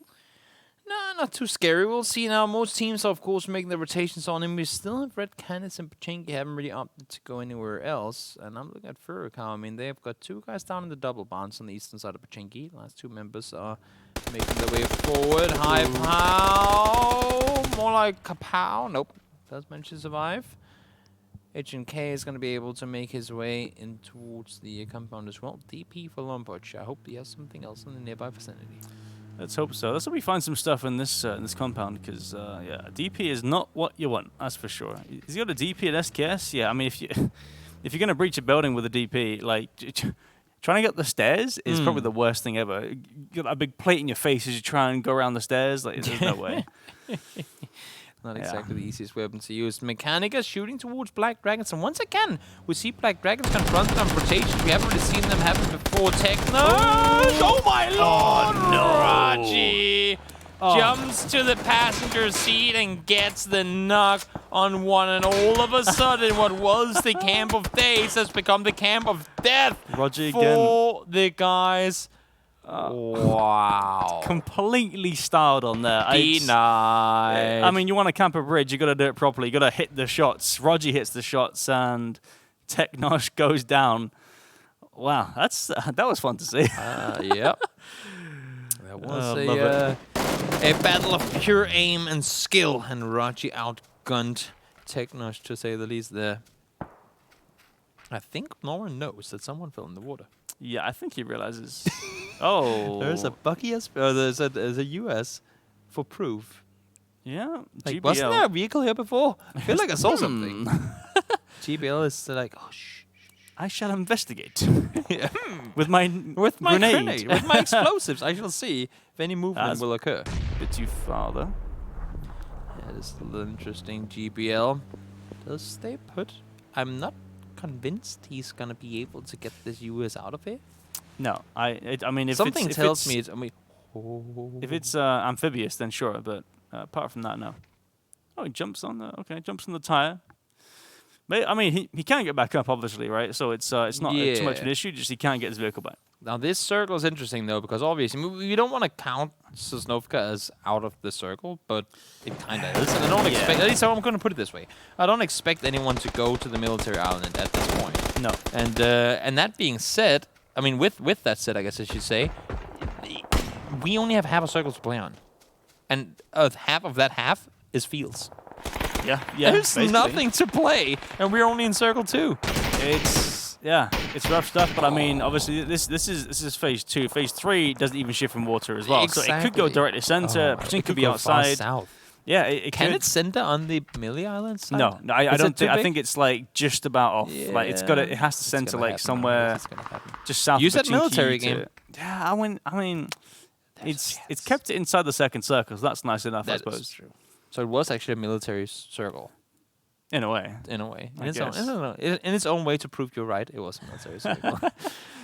TGM, they're going to make their way over the first game where they have 4 people connect. They end up losing too quickly. I feel like that's the same that happened last time. They finally get 4 guys on the server, and then they lose players early. It's unfortunate, of course. Don't want to have that happen. Now Brutus is going to make its way up towards the Lawrence Sid, try and see what they can get going. But I'm not convinced the whole up will come off it. Yeah, no, I'm not too sure either. But I mean, they got 2 players alive. They can still do something. Got Cream, kind of split. They could possibly make a move onto Naval and teammate just up on the hill there. Obviously, got to watch out for the compound pushing up and around. But I think what they'll do is they'll just stay here and wait for the circle to shift, see what it does, and then make a move from that. Yeah, I think a lot of people are very reliant on having having Brendan Green send them some love right now, because there's a lot of teams in positions where they can play only from where they are right now. Yeah. And if they have to go anywhere, they're most likely to die. I mean, look at the eastern side, how many teams we have over there. And then we have Cream by the compound, and the entire 4-shack field is open. In all fairness, the most fair place, even though it sounds dumb, the most fair place to go would be straight out into that field. Because then it's kind of everyone is in an equally bad spot. Yeah, but then the only issue is that if you're the first guy there, this next shift is going to be chaos in those fields. I have a question for you. Okay. How big is the chance that Pams gets to meet his teammates? Oh, my lord. Oh my God! This. Well, I mean, we'll see. I mean, his teammates are over there, so for all the way on. He's there. He's in quarry, and his teammates on the east side of a cheek. On the west, and they're on the east side. I mean, they win the game. They just like clean up from each their side. Yeah, they'll just sweep in, and then they'll just take control, and that's it. They are the jaws of the jaws. 30 kills this game. Easy. Easy. Pumps gets a 1v10. I mean, can't say it's not gonna happen until it doesn't happen. It can possibly happen until it doesn't happen. Exactly. But then if it doesn't happen, then it can still probably happen. Let's just stop. Okay. Let's just stop right there. Meanwhile, Yapish going for some kind of spot thing. I don't know what Silzen's doing. I think that he was waiting for his teammates to pull up so they can pull up like as a squad in the middle of the field. I mean, it's no. I think the whole idea though was just to stop so that he waits for his teammates to pull up so we can all pull up at the same time. Yeah, that makes sense. They got to the spot now as well. In this circle, I think for the most part, we'll have to contain water to some extent. Look at this by going here. They get 2 freebies because these guys are driving straight in. Oh my lord! Almost ran over 2 people in that. Yeah, that's it. Could you imagine both Harold and Ragnar getting run over? Not that it would matter, because they'll just get the kills and rest them anyway. Yeah. But that would have been the funniest. Just doink, doink. Like checkpoints have to run through. It's like Skittles. Like when you're playing Skittles. Just, But Osney goes down, trying to go for the shack. Not going to work out. Publix has that kill. Yeah, not a whole lot he can do there. Unfortunately, these shacks are the best and only friend they have right now. And there's it's a tough task for them to really get to them, unfortunately. Singularity, 4 guys alive. They're outside the circle. The worst thing being here that, first of all, well, Red Cannons know where they are, seemingly. Second of all, neither of them are inside the circle, so they're essentially fighting for dead space right now. Yeah, exactly, yeah. There's not much to it, really. Unless there's 4 kills to be had. We'll see what happens. Looks like RDP Redemption are going for some kind of land grab here, maybe a shack or something. Or maybe even just pull up on the hill, it looks like. Meanwhile, Raspu. Oof, Pomme. Big shots there. And the headshot didn't connect on towards Pomme either, because it was the direct timing of these ones do, though. And Seko does manage to find one towards Pomme. Great shots connected. The flush comes in immediately as well, but Low Kicks is there to retaliate with the nade. Now it's a 3v2. Rusty Zera getting the knock onto Panda. Where is the retaliation, guys? You have to time these engagements better. That's what we saw from Black Dragons last week. Exactly how to do it. This is not the way you want to get it done. Low approach from afar is being a nuisance to Seko, and they are going to go down. So, I mean, luckily for SNG, they come out of this one kind of alive. Oh, wait, no, in fact, just 2 guys up, yeah, though. Yeah. They come up with 2 guys up. Now we have to shift back to the water. Oh, I mean, it could happen. Honestly, exactly, it could. And then we'll have to wait until Circle 8 until it shifts away. It's going to end on the crate down by the lighthouse. Imagine. All of Mechanicas are in the water. That's the strategy. 3 on one side and Pams is on the water on the other side. If we just all meet in the water, then it's going to happen. In all fairness, since it doesn't have to shift away from water anymore, there might be some sort of viability to this strategy. Only issue is that GPL has been trying to get up from here for the longest time, and they're now down here too. They have a boat, right? In that they're not going to sail, though. Everyone will hear them. That's just going to be even more. And they have the time to move anyway. I mean, it's not like they're in a hurry. Dreamlust, you're going to die here, most likely. In all fairness, what you should do is just bait them to look elsewhere. This is going to be the weirdest fight between Mechanicus and Space Monkeys. It's going to be so strange. It's going to be the strangest fight in the world. I think Mechanicus will see them before Space Monkeys see them. So it's just a matter of who gets out of the water to shoot. Like, it's all those weird areas where you can't really get out of the water. You're kind of falling up and down. Actually, it looks like XX is going up the cliffs. So it seems like they're going to find some kind of way up. Meanwhile, Fabru and the rest of Yeah Gaming taking down 2 of Redemption. Kovad going down as well. NA Lux just in the shack over to the west. Chilling. He's In a hurry to get anywhere. This feels like 2017, to be honest. all these shacks in the water circles.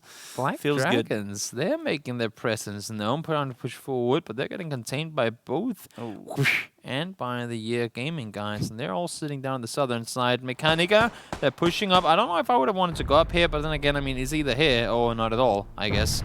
Especially at this point when the circle's pushing forward. Ivancito and Letty trying to make a plan towards Dreamlust, but they have the entirety of Black Dragons to deal with too. Seems like XX actually just fell down off the cliff, so he's died. He's killed himself, yeah. Unfortunately, is what is. You know, sometimes you just can't cope. Yeah, Letty and Ivan's gonna try and get in. Letty's still on the bottom side, so they got to make a run or a swim or something.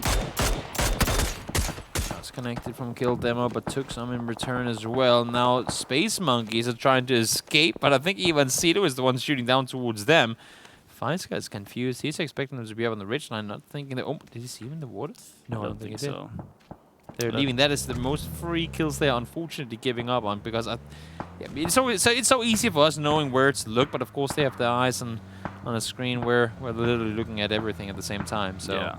So easy to oversee things every now and again. We have the hacks. They don't. We have the hacks. We know everything. Exactly. Ooh, big shots from Noah. Yeah, double tap. They pulled up to this compound. No org. They're trying to take it. Looks like Capitan's already knocked just on the edge here. So they have the initial knock. 4v3 it seems. Yep, 4v3. So this could turn into an interesting fight. Sure could. Got Zero. It's holding him off in the building upstairs. The parkour. The impenetrable windows are difficult to deal with. Noah's still down. Well, actually now he's down again, I guess you can say. I like this angle from Vinny here, this spot. He's definitely spotted the crossing player over there. He's going to nade the corner. This could work out really well. Lord, amazing just nade. a bit off. Doesn't quite work out. Logan's. It does work out though, because I think he yeah. would have been in a position to throw a nade the other direction, and he, by throwing that nade, prevented him from doing so. That is also true. Did we just shift away from the water? Oh, that's boring. Raji runs over Lauren after getting the knock on him. Is that one more vehicle kill from 1 HP? Oh, okay, thank God. Woo! So TGM goes down due to Furia pulling up on the gas station. That was rough for a second there. Space Monkeys have almost made their way around. Around the world. I'm just spotting Pamps, who's come all the way around, and he's actually got a crate now. His team is dead, and he has a crate. He's like, oh, that's nice. Well, that's just crate, ain't it? That's just great. Yeah. That's how he's feeling. Yeah. Furious Gaming, they've gone down. Black Dragons, their first 3 points of the day, and we're in game number 3. That's, of course, again, not the way they would have wanted to start the day, but rather late than never, I guess you can say, in terms of them trying to catch back up to the point lead they once had. I mean, they got 4 alive, but so does Furia. Yeah. Gotta watch out for that. Furia are into the circle, Black Dragons are not. So this move could be the death of them. We'll see. It looks like are they all getting into one car, please? No, okay, no. Okay, there's two cars. Where do you go, though? GBL. That's the sound you make when you're in the water. Dribble. And then, hey, no. Hey, no. Hey, no.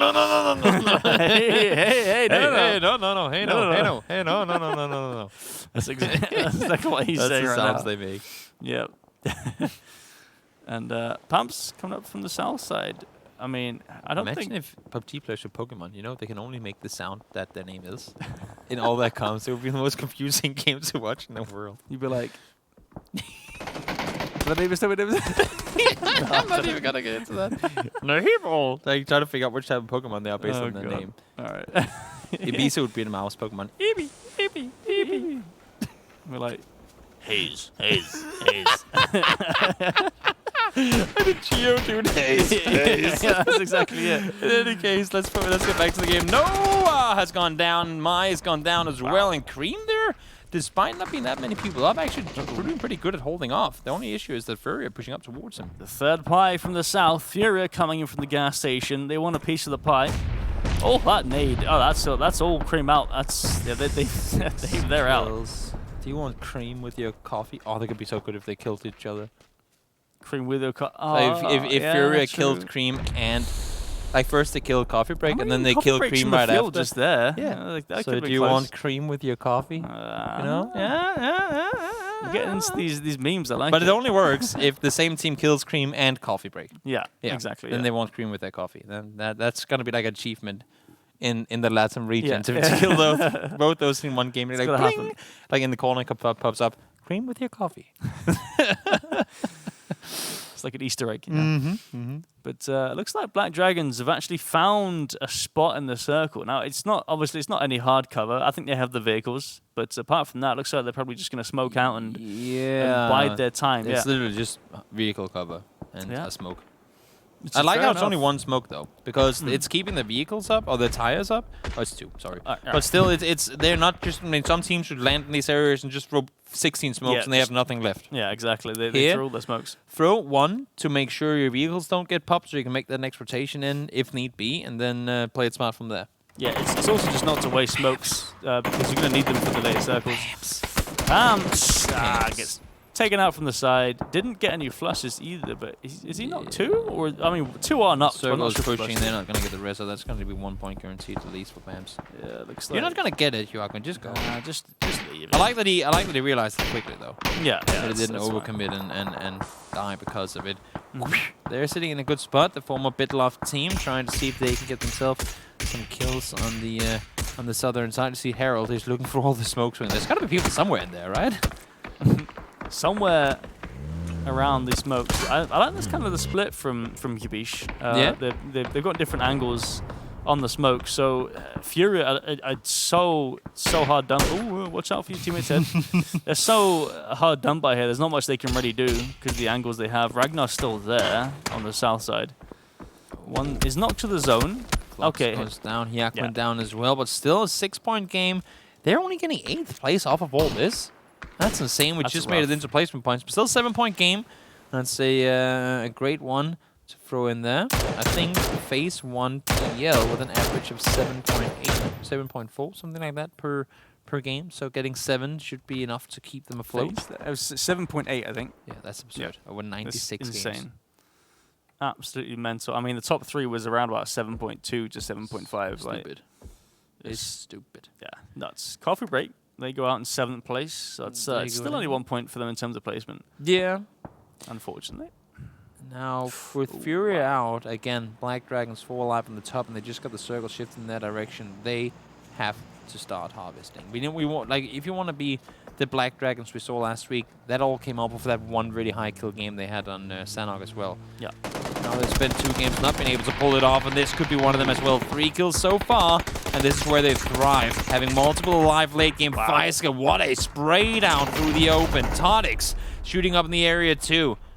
This is exactly how you want to play if you're Black Dragons. Yeah, it's absolutely insane. Just completely bodying Furaco Gaming. There's not much they can even do. Like, honestly, they're trying to push over. They get spotted by Black Dragons, and it's just a complete bedlam for those guys on the west. Only bad thing for Black Dragons is that I've counted 1 smoke in total remaining for their team, and if they have to push further forward now, you can see they only really will have their vehicles for cover. Kill Demo is the only one, as far as I could tell, who still has a smoke. Oh my lord, Faiska, you are a madman.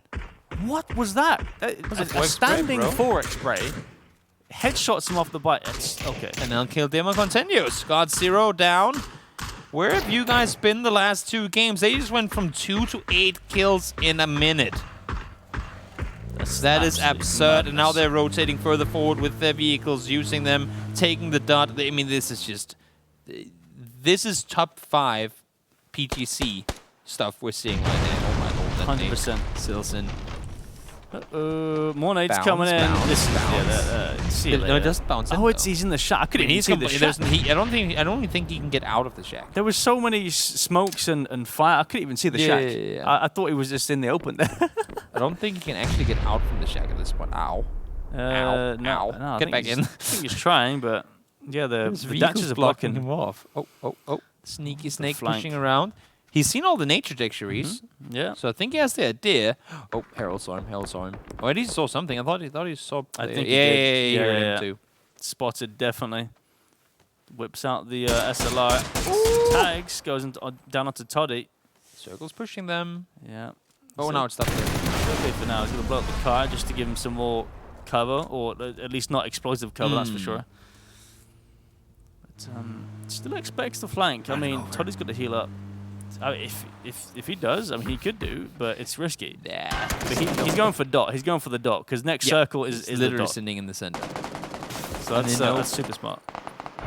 They know that they know that they have no one north of them, so he can easily go to the center and have the bike cover herself. Like, it's not like he's expecting to be spotted from the northwest or something like that. They're playing it very aggressive, and they have every right to. 4 guys alive, and they're up against a solo and a duo. Yeah, the only thing is that Hippo has this ridge in the field here, which could work out in his favor. Yeah. Although he does have to push in, so if he wastes too much time, it's just not going to happen. It's one of those dips you don't know is there until you get into that area and are forced to go there. Yeah. Essentially, it's you don't know it's there until you're there. And now he's never gonna forget it. Like, there will always be that one game where he got to prone, where he thought it was in the middle of the field, but there's actually a little dip there. Yeah, exactly.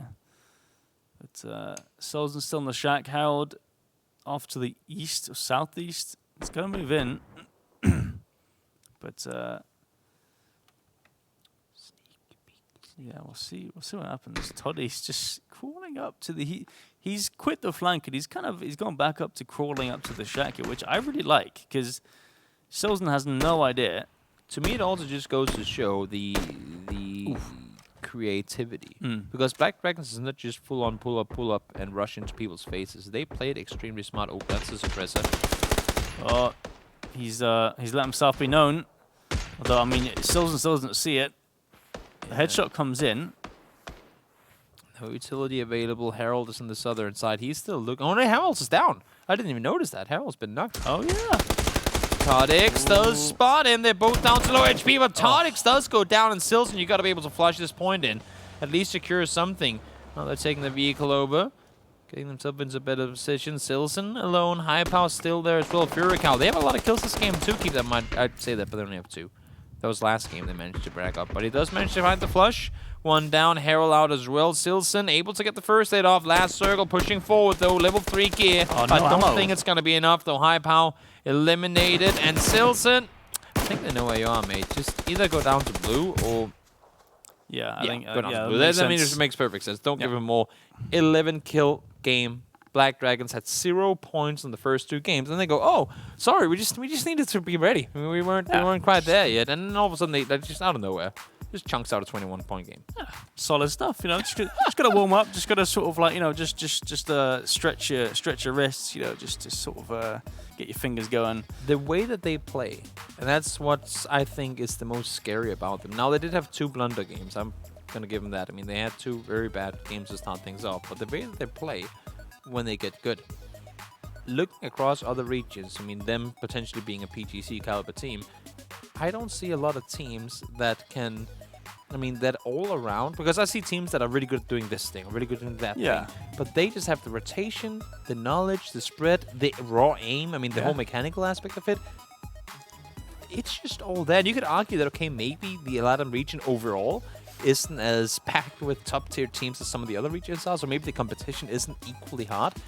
But there's some pretty damn good teams in the Latin American region, and they're dominating them. It's kind of weird. Like, as you said, I'm kind of seeing a lot of what I would see in the top sort of European teams, and just the international teams that you think would sort of do well at an international stage. And I'm seeing a lot of this in Black Dragons, which is insanely impressive considering they've only been able to practice against their own in LATAM. So, as you said though, it's because they've only been able to practice in their own region. It might change going into an international event. It always does. Me and Talha was talking about it too. You know, you never know. You can stomp your region. Doesn't mean you'll win on the global stage. Guys, we're going to take a short break. Stick around. We'll be back and ready for Miramar in just a short moment.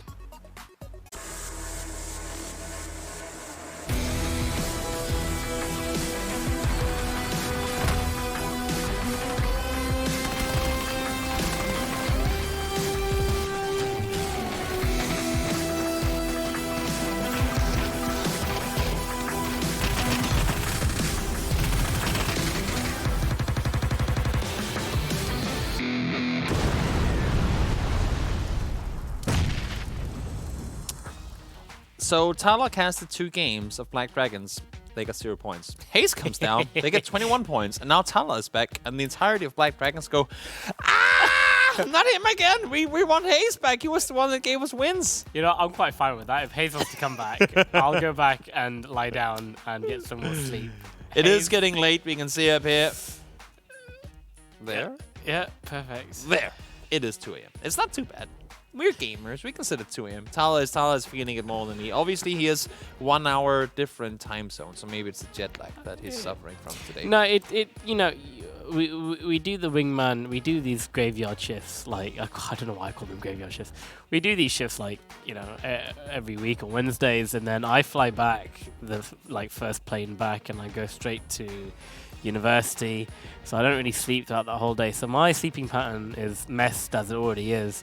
But for some odd reason, this week I was like, I'm gonna fix it, and I've been up since 6 o'clock in the morning today. So yeah, I'm the idiot thinking that living a healthier life is good.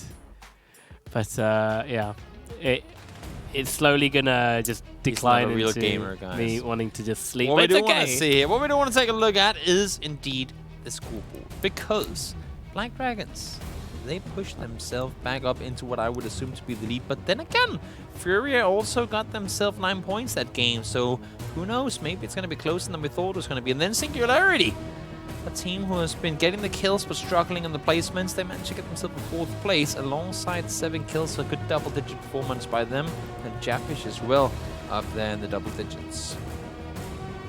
Yes. Is that all you're giving me, Talha, in terms of discussing the leaderboards? Yes, I concur. I agree with what you said, Toby. Okay, Furia Esports, after game number 3 of today, they are holding first place with 37 points. Very strong, especially with the amount of kills that they have, 21. Yeah. And their second place counterparts in third place only have 15 and 16 kills with 27 points, 25 points to their names. Pretty impressive that Black Dragons, off of 1 game, got into 6th place overall on the day, given the fact that they had 0 points coming into that last game. Yeah. That's pretty insane. But guys, we are going to head over to the first Miramar game of the day. That's going to be 3 played in total.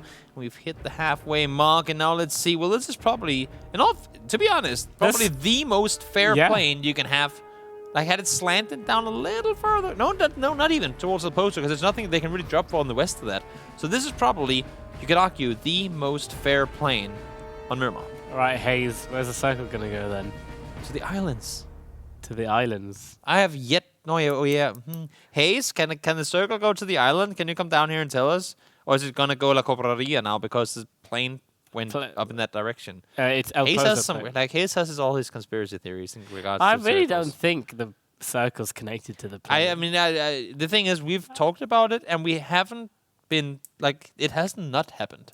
Let's see now if the circle's connected to the plane. I mean, it kind of has to be, given that circle 1 is as big as it is, and this plane went straight through the middle. Yeah, the circle here would be the middle, wouldn't it? Like, I honestly don't know. I still don't think you can predict it in that way. But the whole thing that the plane has to touch the circle, like the first circle somewhere, kind of thing. That is starting to make sense to me lately. But we'll see. First circle, Eastern Islands. That is yet another thing on my bucket list alongside Hulk Jesus. I've never met him in person. Maybe one day I'll turn into Hulk Jesus if I keep drinking Kong Strongs. That's you know how they have in the Korean PUBG League PKL, they have like the sponsor segment with their energy drink ad thing. Yeah, maybe GL should get a segment of that now that it is so late in the evening. Yeah, where like all the cats have to scream random slogans for their product and then chuck like different caffeine products just to get caffeine products to sponsor GLL. Yeah, exactly. But nonetheless, it is an Eastern Circle, and well, Japish are in Los Leones. They should be able to get going, but of course, with Mechanica out on their eastern side, that could make things a little bit tricky. Yeah, not a lot of... Ooh, hello. Logos. It's been a while before you've seen the logos. I feel like this is quite... No, it's the Smarties. The grin Smartie. Yeah, no one going towards El Azahar. Actually, it was a little bit of a stretch, but Redemption are making their way up in that area. going for it. But yeah, they're pretty split up as they are making their way to Azahar. Furia, they're going to keep Picator to themselves. Singularity taking the... Someone in Singularity just shooting some ammunition by the looks of it for no reason. Is he shooting ammunition? Yeah. Huh. Yeah, it's Poma. He's just firing in all different directions. That's what happens when your screen goes black and your teammates tell you, they're everywhere, they're everywhere, and then you just have to start shooting. I'm wondering what he's actually shooting at. Definitely not ice creams. He's shooting at ice cream. Maybe he just had too much ammo. Probably did. He's still shooting, by the way. Can we go down and see Poma and just figure out what is wrong with him? If anything is wrong with him, or we can just... There's enough things to look at. Well, you know, I'm going to say these observers, they've been doing a pretty damn good job today. So I'm not even going to start to dictate what they should be looking at. Maybe he's just testing out the AK, you know? Yep. Pome, are you all right, mate? Do you have some aggression you need to get out of the system? Is it... you can't be bothered to press F to open door. He's just gonna blow the door. He did down. open it anyway, even though he shot at it. I don't know. Maybe it's like practicing jumps. He's still shooting. He's still He going. must have an excess of ammo. But then again, he is looting Hacienda by himself, of course. So there should be enough ammo. This is where all of NRG pulls up to his compound because they see there's still a guy there. Is it a thing? Is it no. There's people in San Martin, so you're gonna obviously shoot in Hacienda so they don't come because there's a fight happening? I don't know. Yeah, that's not going to happen. What we did see, though, was Mechanigas and getting in on it early on. Letty manages to make his way through. And now Hypo goes down as well. Hypo manages to sneak his way to a third place last game. This time around, though, ain't going to happen. Runner finds him, and that's going to give him and his teammates a little more space to work with. Runner making waves for his team, already getting some points on the leaderboard. You can see everyone else rotating. The massive stampede of vehicles coming in from every single direction. Black Dragons being very far behind at the moment on the rotation, but Singularity coming in from the north there. Was it Coffee Break? Coffee something. Yeah, they're going to be making their way in. Cream already in. But it's how much do you commit? Do you overcommit to going to Impala or the Impala factory? Do you overcommit by going to what's that? I think at this point you just commit to the compounds out in the fields. Yeah, that's it. The fields. Because Impala is one of those, like, whenever you have a city, you always have a last resort. You always, I'm not saying you could survive going there, but you always have something you can crash late game. Whereas the compounds is that much more tricky. You can kind of fiddle your way into a city a little easier, but it doesn't matter in all fairness. You know why? Because we're going to the islands. Have you seen that crate? Yeah, that's telling us where the next circle is headed. That crate is going out it's so far away. It's the entire logo isn't even in the map. That is like off the map. Yeah, that's true. Well, I'm excited to see the upcoming. I'm just going to talk as if it's going to happen. I'm excited to see the upcoming island circle, and I think for Space Monkeys, they are the only ones that are following my lead here in terms of not over-aggressing inland, because they also know what's going to happen. Yeah, Black Dragons, they're coming in, being very slow up there at the top. They've also got Gaming, shortly following them on the behind. If it does go to those islands, then Black Dragons are going to be quite late. Oh, you think so? In all fairness, they could then wrap north around and take the boat up on the northeastern coast. Yeah, but get that crate on the way. Yeah, we'll see what's going to happen in that regard. Furia do lose one. Actually get the flush in there as well. Once again, Kobat landing the knocks, and Lycan now up close. Oh my lord, Spatiakwin gets the angle on towards Flux as well, but not able to get the damage done. Does throw a nade over. That's an underhand. Yep, he knew that there was one nearby. Second one thrown a bit further forward. They've caught Furia a little off guard here. Yeah, Hjergen, he is holding the trench up against Lycan as Lycan is pushing around the corner. He is going to come into the line of sight, but he's not going to push all the way around. A flashbang is going to go in the right direction. Might be a bit too far for it to do anything. I like the idea here, but Lycan, he is going to push with it, getting very close to Hjergen.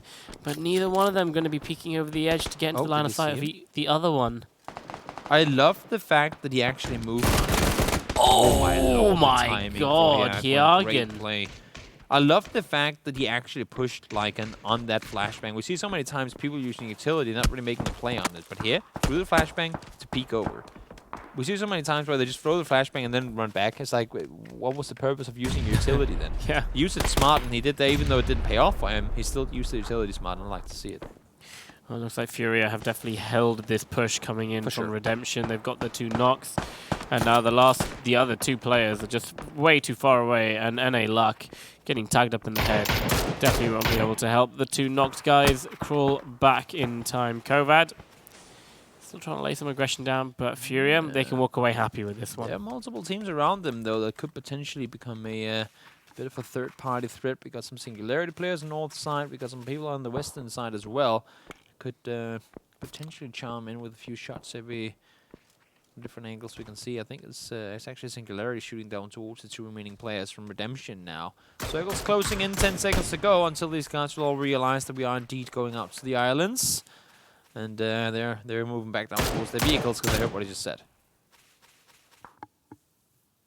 Oh, I thought for a second when I saw it shift out east that it was going to be that, but nope. It is indeed not going to go all the way down there. What we could have happened, though, because next one doesn't have to exclude water either, could be a very, very tricky eastern watery circle 3. And I really, for the sake of all the players, hope that doesn't happen. Like either you go islands or you go inland. We don't go halfway. That's just that's just ruthless. Yeah. I like to see chaos.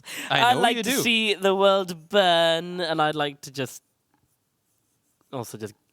get in bed. And that is also an option, but not one you have available right now. Fortunately, now let's see the immigration, the great migration to Impala has indeed started. Oh, that too.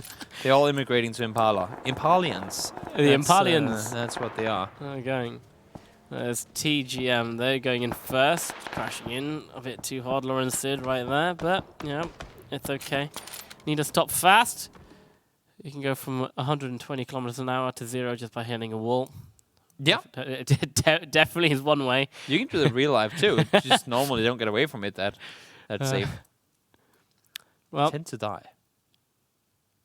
Now with this circle, I feel like no one needs to everyone can relax easy and be like, okay, it's definitely not going to go towards the island. Oh yeah. Let's just chill. Everyone's going to rotate back towards the center. As you can see, Black Dragons, our winners from the last game. I'm trying not to jinx them, Toby. I really am. But they're playing cautiously. I think they're playing cautiously because they know I'm back. That's what it is. Yeah, makes sense. You can see this whole Impala section here. All those, as I was saying, all those that didn't want to overcommit and they went to Impala, well, it pays off now for them.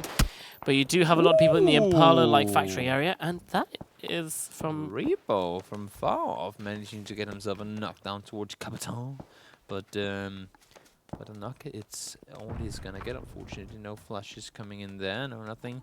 Logan should be able to get around, get the rest on up, and they might, who knows?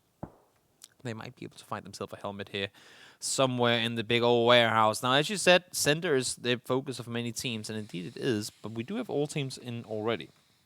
Now, the big thing where this shift is, if it goes north, the entire south is pretty much screwed.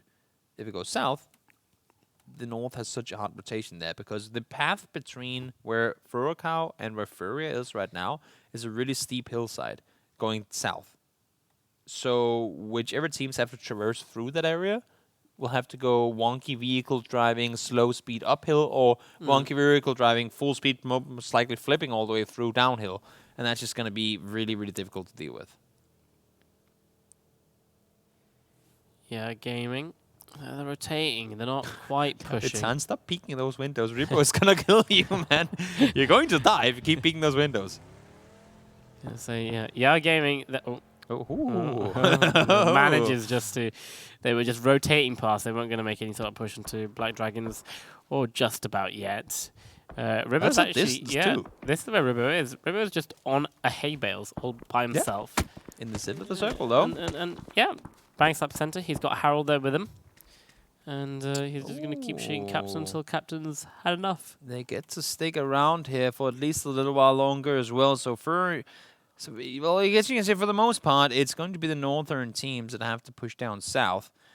The only question is how far they're willing to go in Singularity. Are they going to stay on the northern side of the road? Black Dragons as well. Yeah, Gaming, they're going to wrap around the east side. They might as well go all the way down towards, well, potentially where Space Monkeys are right now. The only thing is the next circle has to exclude the water.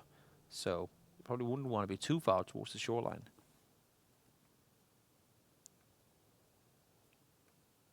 Now, HayZ he keeps saying that when the circle has to exclude the water, it's just the center of the circle. No. Okay, The it's entire the circle entire has of the to be circle. away, but the center of the only rule in regards to the center of the circle is that the center of the circle can never, and that's not only like phase 4 and phase 8. The center, like the dot in the middle, can never be in water. Okay. It has to exclude water, the very center of it. I would actually not be surprised to see this one shift north. We'll have to wait and see. Red Cannons, well, there you can see the only team in vehicles currently making their way full speed forward through the middle. Rusty is the first one. Road sitting on a bike, and then you got Dandy right behind him. And somehow, at least for now, they're all making this rotation alive. We talked about this hillside, how you don't want to traverse through it. Well, it seems like Rasper and Red Cannons have made it work, at least for now. Yeah, Raspi has to be a bit careful not to venture a bit too far, otherwise he goes into that compound over there. Yeah. And don't forget, you do have Singularity just up on the hill on the other side of the road coming in. You've also got Fury that aren't that far ahead. And also Protonagam coming on the behind. As you can see, Yunkush there finds Rusty Zero. Yes, Rusty Zero just goes a bit too high on his hillside. And he gets punished for it. I mean, with them being in the spot that they are, it was practically impossible to be in a position where nobody could see them. I mean, you're going to be exposed to someone at some point when you're playing this position. And unfortunately, they lose one. But I think, I mean, in all fairness, when you try to crash center in this area of the map, in this situation, doing so only losing one player, given they were getting shot by 3 teams at one point, I think you're kind of satisfied with that, to be fair. I mean, you have to be satisfied with that, in all fairness. No Org pushing in right behind Protonagam, but also Yunkush. He's on the other side of the road. He's trying to hold off Singularity. This is a scary push in the open, Yunkush. If you get called out here, there's no way in hell you're getting back alive. Fortunately, Quick, they're sharing loot right now, so they don't peek over the top, donating a 6x for 8x or the other way around. Means that they did not see him crossing, and now they peek over right as he gets into safety. That could have been really scary.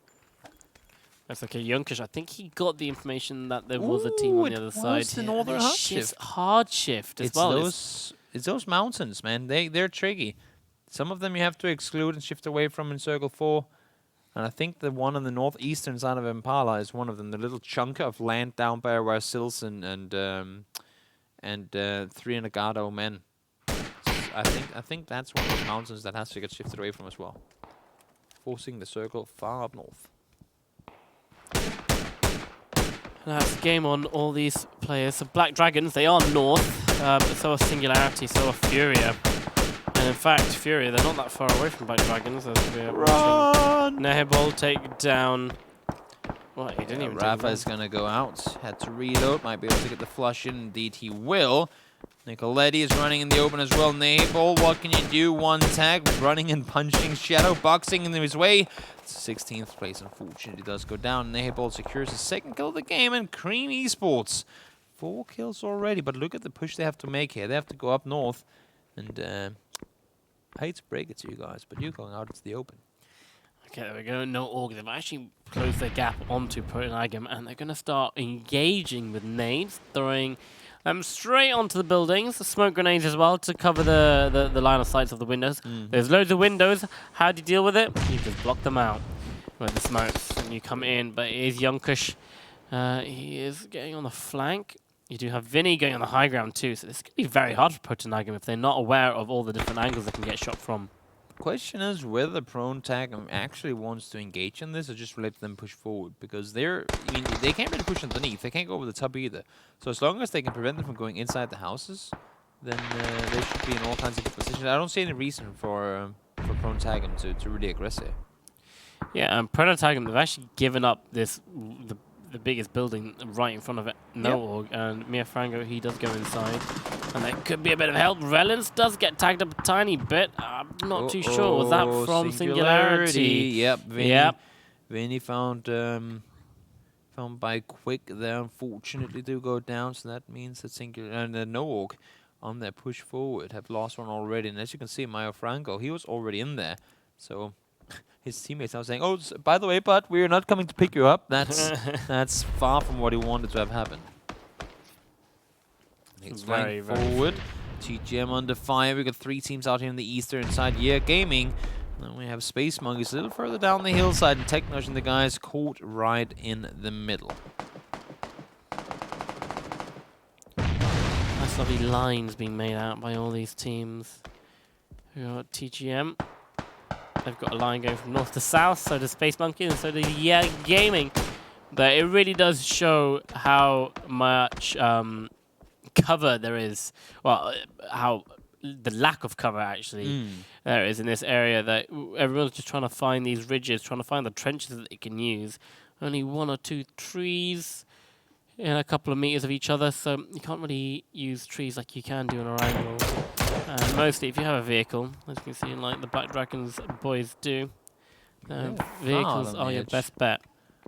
Black Dragons never committed to crossing the road. Now they might not have to either, but as we can see, more and more of that northern side gets chunked away, and I'm not sure they can stay here forever. And one more team, well, we've talked about them being in the center for a lot of times today, Talha, that's Furia.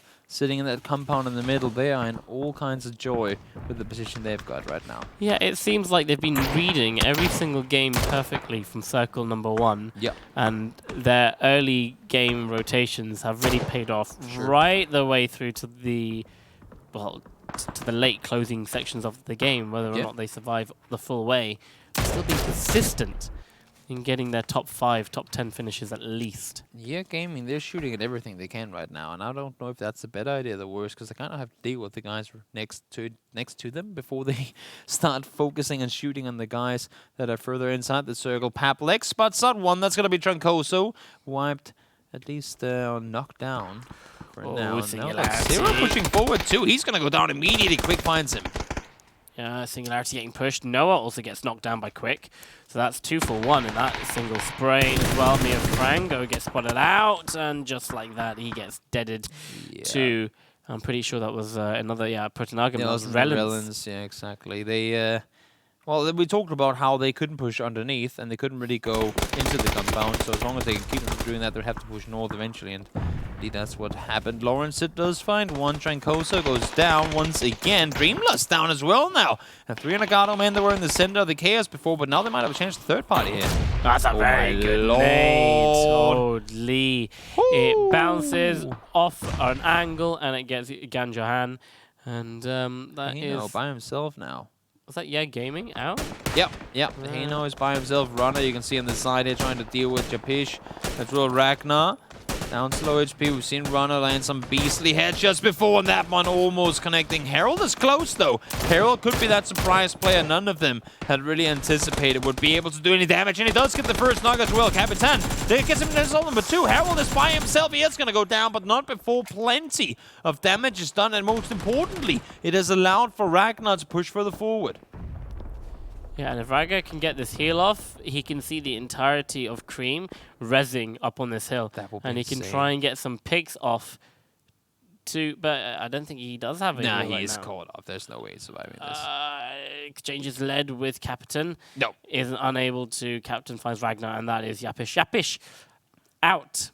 But hey, that helps Cream. Good attempt, to be fair. I mean, really good attempt for them. Cream has had 8 kills already, too. Good game for them overall. Palm on the road, trying to hold off any southern rotators coming through. Cream, they get slaughtered as soon as you mention them. They did manage to get 8 kills, though, so good game for them nonetheless. And Furia, well, they're clapping their hands because they're still alive and they're in the very center of the circle. Very center, but not getting many kills. They're not getting anything. I mean, everyone's going to be dying on the southern side. I think that's why you see Black Dragons push over as well. They know if we just sit and hide on the northern side, we might get to 5, but we won't get any kills. And if there's something Black Dragons want, that's a piece of the pie in terms of kill points. Speak of kill points. Yeah, starting now. Yeah, Singularity. not doing as great as I hoped that they would be in terms of their kills or general gameplay overall. Like from what we've seen on form from them last time. Only 4 kills for them.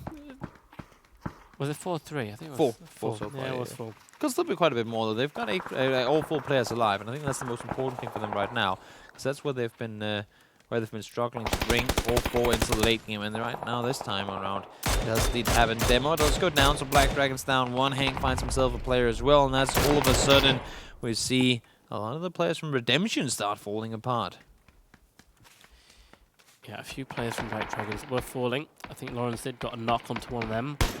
And it's going to be another person from Red and Candidates. Wait, Red and Candidates? Just no, Red Candidates. Red Candidates. Red Canids. Wait, Canids? Yeah, Red Canids. What's a Canid? I think it's like a foxy thing. A bird? I don't think it's a bird. Bird's just like, you can see their tail too. Some Canid. It's like a fox thingy. Thumb animal. A thumb animal. Thumb animal. That's what it is. Right, Singularity. They're doing a pretty cool job at doing this sweep and clear whole thing. I think that's what they have to do on their side of the circle too. So Black Dragons, they're racking up kills as well. And Prone tag him. Only 2 guys alive. They're honestly just in a position where they try to stay alive. There's not a whole lot they can do. And look at the amount of circle control Black Dragons has just gained by crossing over and clearing that entire southeastern side. Ivancito, if he goes down now, they could even push into the next step. They might just be able to. Do they see him? Did Tonic see him? Oh, God, that's a hard one. They're going to spot him in a second. Say that, but they don't see him at all. They know the Pams is knocked down there, but they're not looking for him at all. Oh, and now Luanpoch is forcing them back down as well. Yeah, they have to be careful. So every time they peek on over, they're going to get shot at by another opposing team. And Luanpoch. Is he going for the rest now? Oh my God, he is. Lord, that's the perfect timing because Black Dragons are backing. Oh, now they find angle. them. That's unfortunate. That is unfortunate. Circle. Well, Furia, if the game wants you to win, they're going to give you circles, and it seems like the game wants you to win. Wait, no, they still haven't noticed. Ivancito. Wait, how the hell is he still alive? He wasn't going for the res. He was never going for the res. Maybe he was just proning behind him, but they flushed the prone player, so you'd think they would have seen him too, but maybe not the case. Furia, they get the circle yet again, and Singularity, they are now creeping up onto that compound, and they're saying, okay, guys, this is enough. Stop getting all the circles. We're going to come in, and we're going to sort that out. Tardix trying to push over to the other side of the road. Might be able to on the southern side in the meantime. Red Canids and Furacao off to a bit of a skirmish here. 2 players on the feed. RDS has gone down. Hank finds Saigo. Still 1 more player to deal with. Last move, 4 HP, going for a spray, gets a knock onto Luanpoch. I think he went for the flush on a player, and he manages to knock another instead, and DT Soul is there to find the last, so a greedy peek from Raspu does end up having him staying alive and potentially getting the rest up towards his teammate as well. Yeah, and that really, really helps out the solo players also trying to come into this last bit, like Ivancito. He is laughing right now. He's got Black Dragons just above him, and they have just missed him numerous times. Yeah, I don't think they're... I mean, at this point, because they... I mean, at the same time I'm saying that, you can see they are looking down there. Yep, that should be the confirm. I think they know that he's down there now. Ivancito, low HP, might just go down to blow here. Not going to happen. Faiska gets the kill.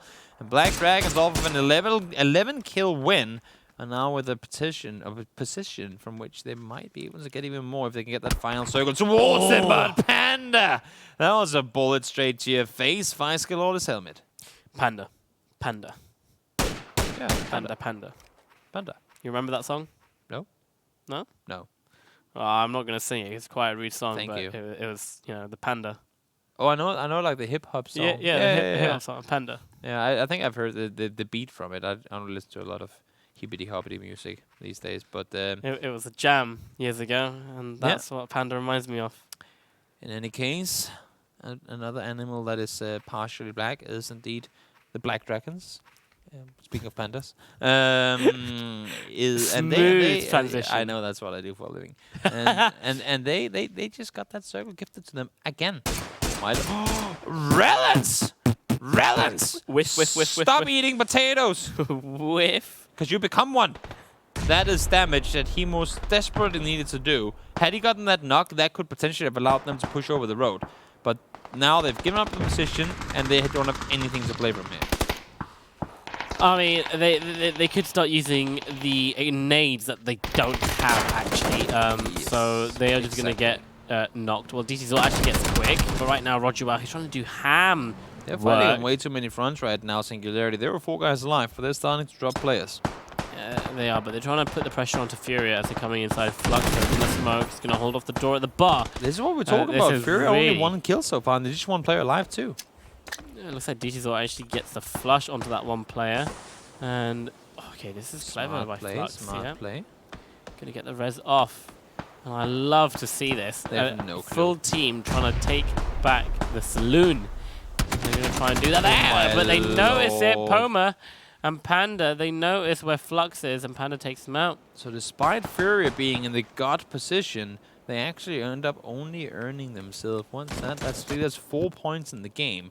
That's an unfortunate way for things to turn out when they were in such a good position early on. Singularity have managed to claim that now, and Red Canids and alongside Black Dragons are the last 3 remaining teams alive. Red Canids, as I say that, all go down to blue, and now Black Dragons. I guess you have some Black Dragon magic in you as well, Talha.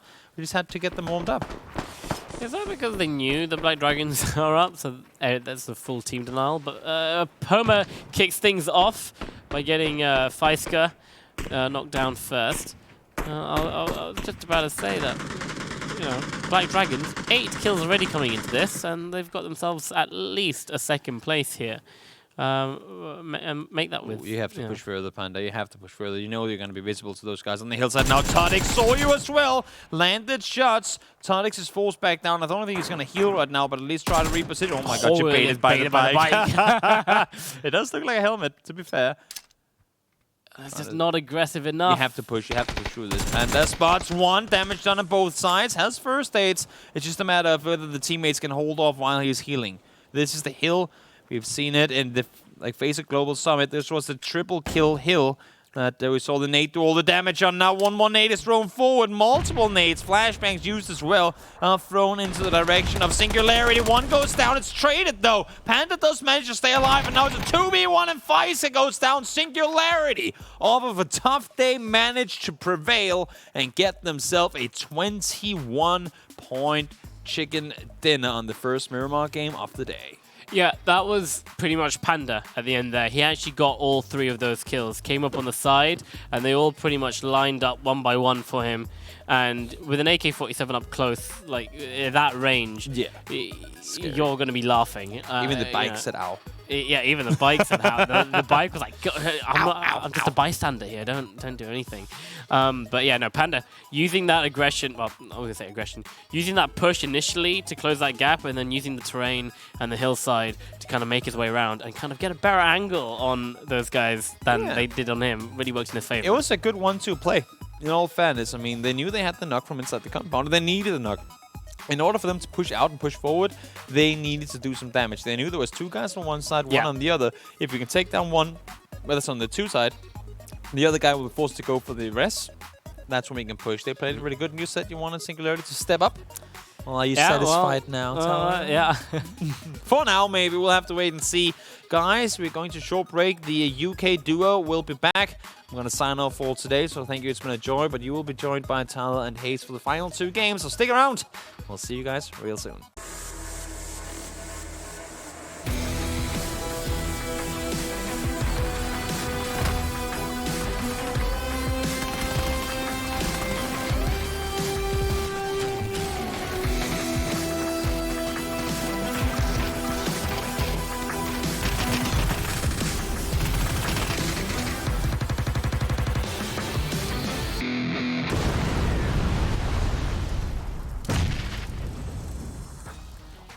So Singularity coming out with the single win there on Miramar. That was game number 4. We have 2 more to go. That was terrible. Huh? Singularity coming out with a single win. That's what they did. Single win. Can you win more than once in one game? No. That's why it's true. It's factual information. All right. Anyway. So yeah, I mean, still though, a solid game from Singularity. Yeah. I think they did super well to even push down into that the compound that Fury was holding, and then to push out of that as well into Black Dragons, who are arguably, I'd say, one of the top teams in this league at the moment. Yeah, who had the high ground, who already had the drop on them, and being able to, and it all came down to Panda, really, in that push. Panda getting the initial damage, and also not being seen, having closed that gap as well. And then once he did let his position be known, he played it aggressively, and he still kept the pressure on, not letting Black Dragons kind of rotate around. I mean, they did try and rotate around to kind of deal with him, but in doing so, they just got taken out one by one, and Panda got a triple kill to clean up the game.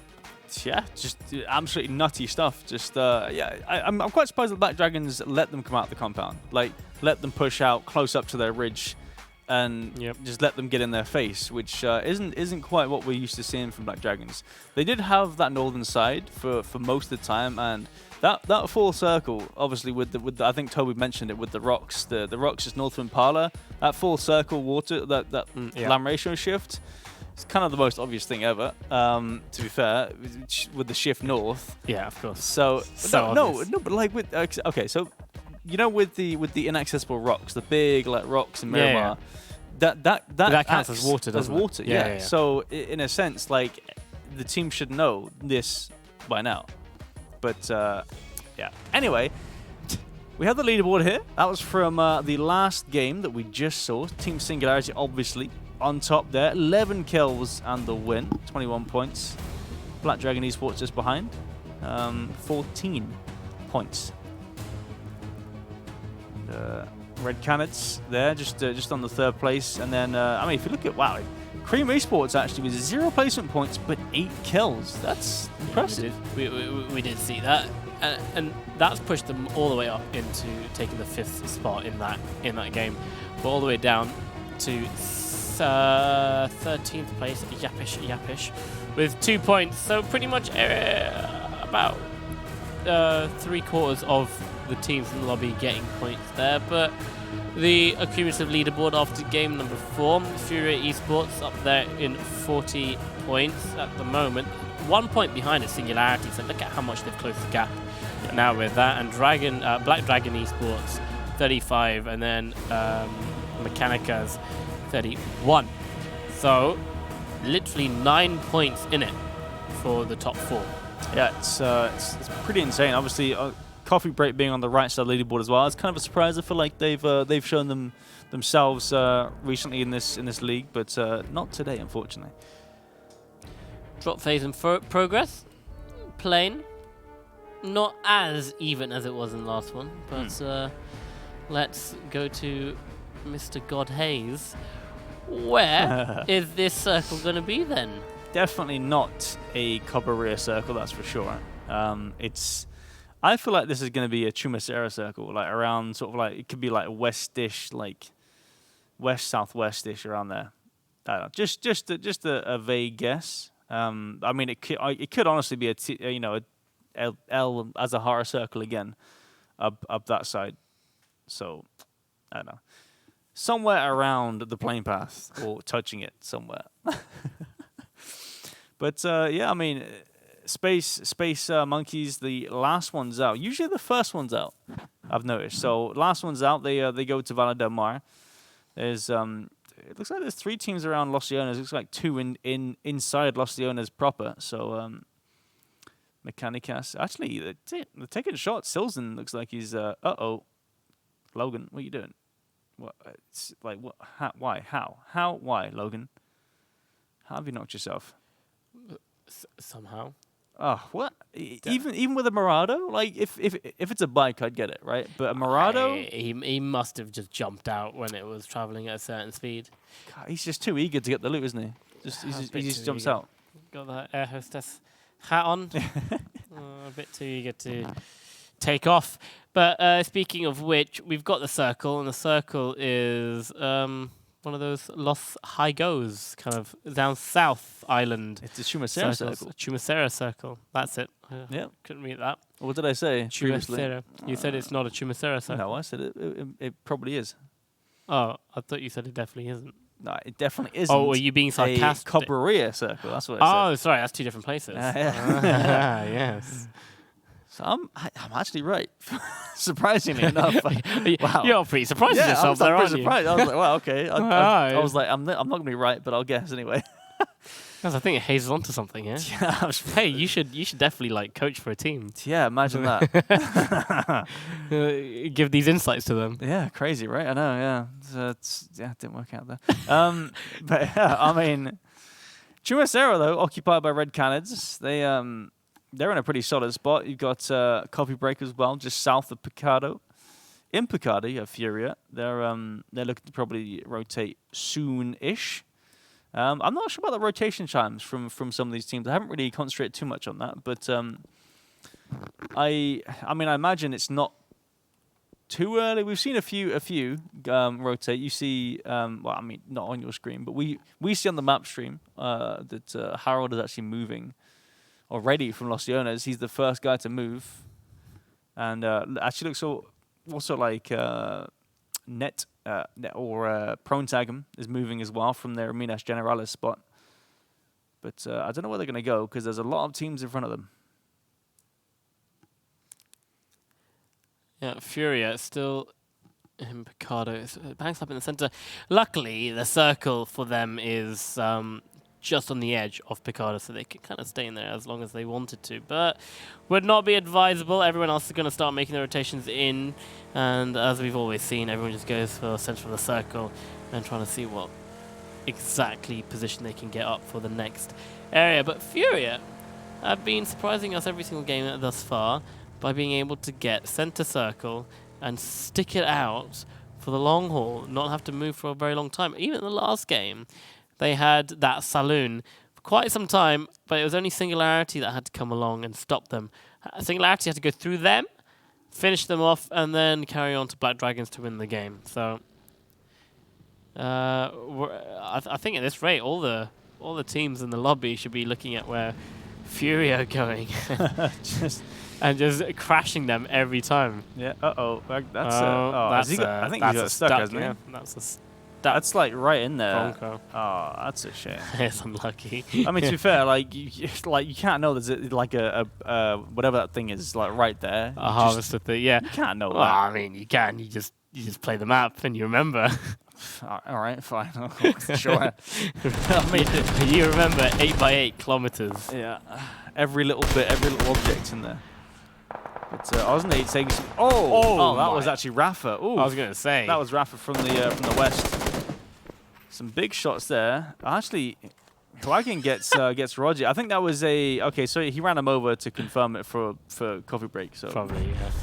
But they pulled up. Nicoletti throwing out some nades and Molotov. They pulled up to this compound just north of Nico. Ooh. Does Molly do damage to vehicles? I don't know. It might do damage to like tires, possibly. Imagine that you throw like a Molotov on the thing, it just pops their tires. That would make sense, yeah, right? To be honest, I mean, would it? Is that what? Yeah, if it's like becomes hot, like the pressure in the tire. Oh, okay, it expands, yeah. right? Doesn't it? Science. Yeah, science. Science, fool. Science. You heat something, pressure goes up, it pops. Yeah, crazy, right? So they've taken. I mean, it looks like they're actually going again. Furia. They took a different, like a very strange spot in the circle. It was very northbound, but seems like they've pulled off. RDNX is still in that northern compound, but Flux and Hiwagen have pulled off to the east at this ridge here. Luckily, there's no one behind them towards Los Llanos, or this could be an absolute blunder, basically. Fury not have enough vehicles for everyone coming in. Well, okay, they do spot out Nicoletti. Swinging his pan on the back is like, save me, pan, save me. Well, it might be protecting him, but it's not protecting the head of Rafa, who just got headshotted. Yeah. Either through the teammate and through the pan. Pan doesn't care. Maybe he panned his own teammate. He's like, oh, sorry. Probably. Sorry. See Mechanica down there at the bottom, rotating straight past Space Monkeys.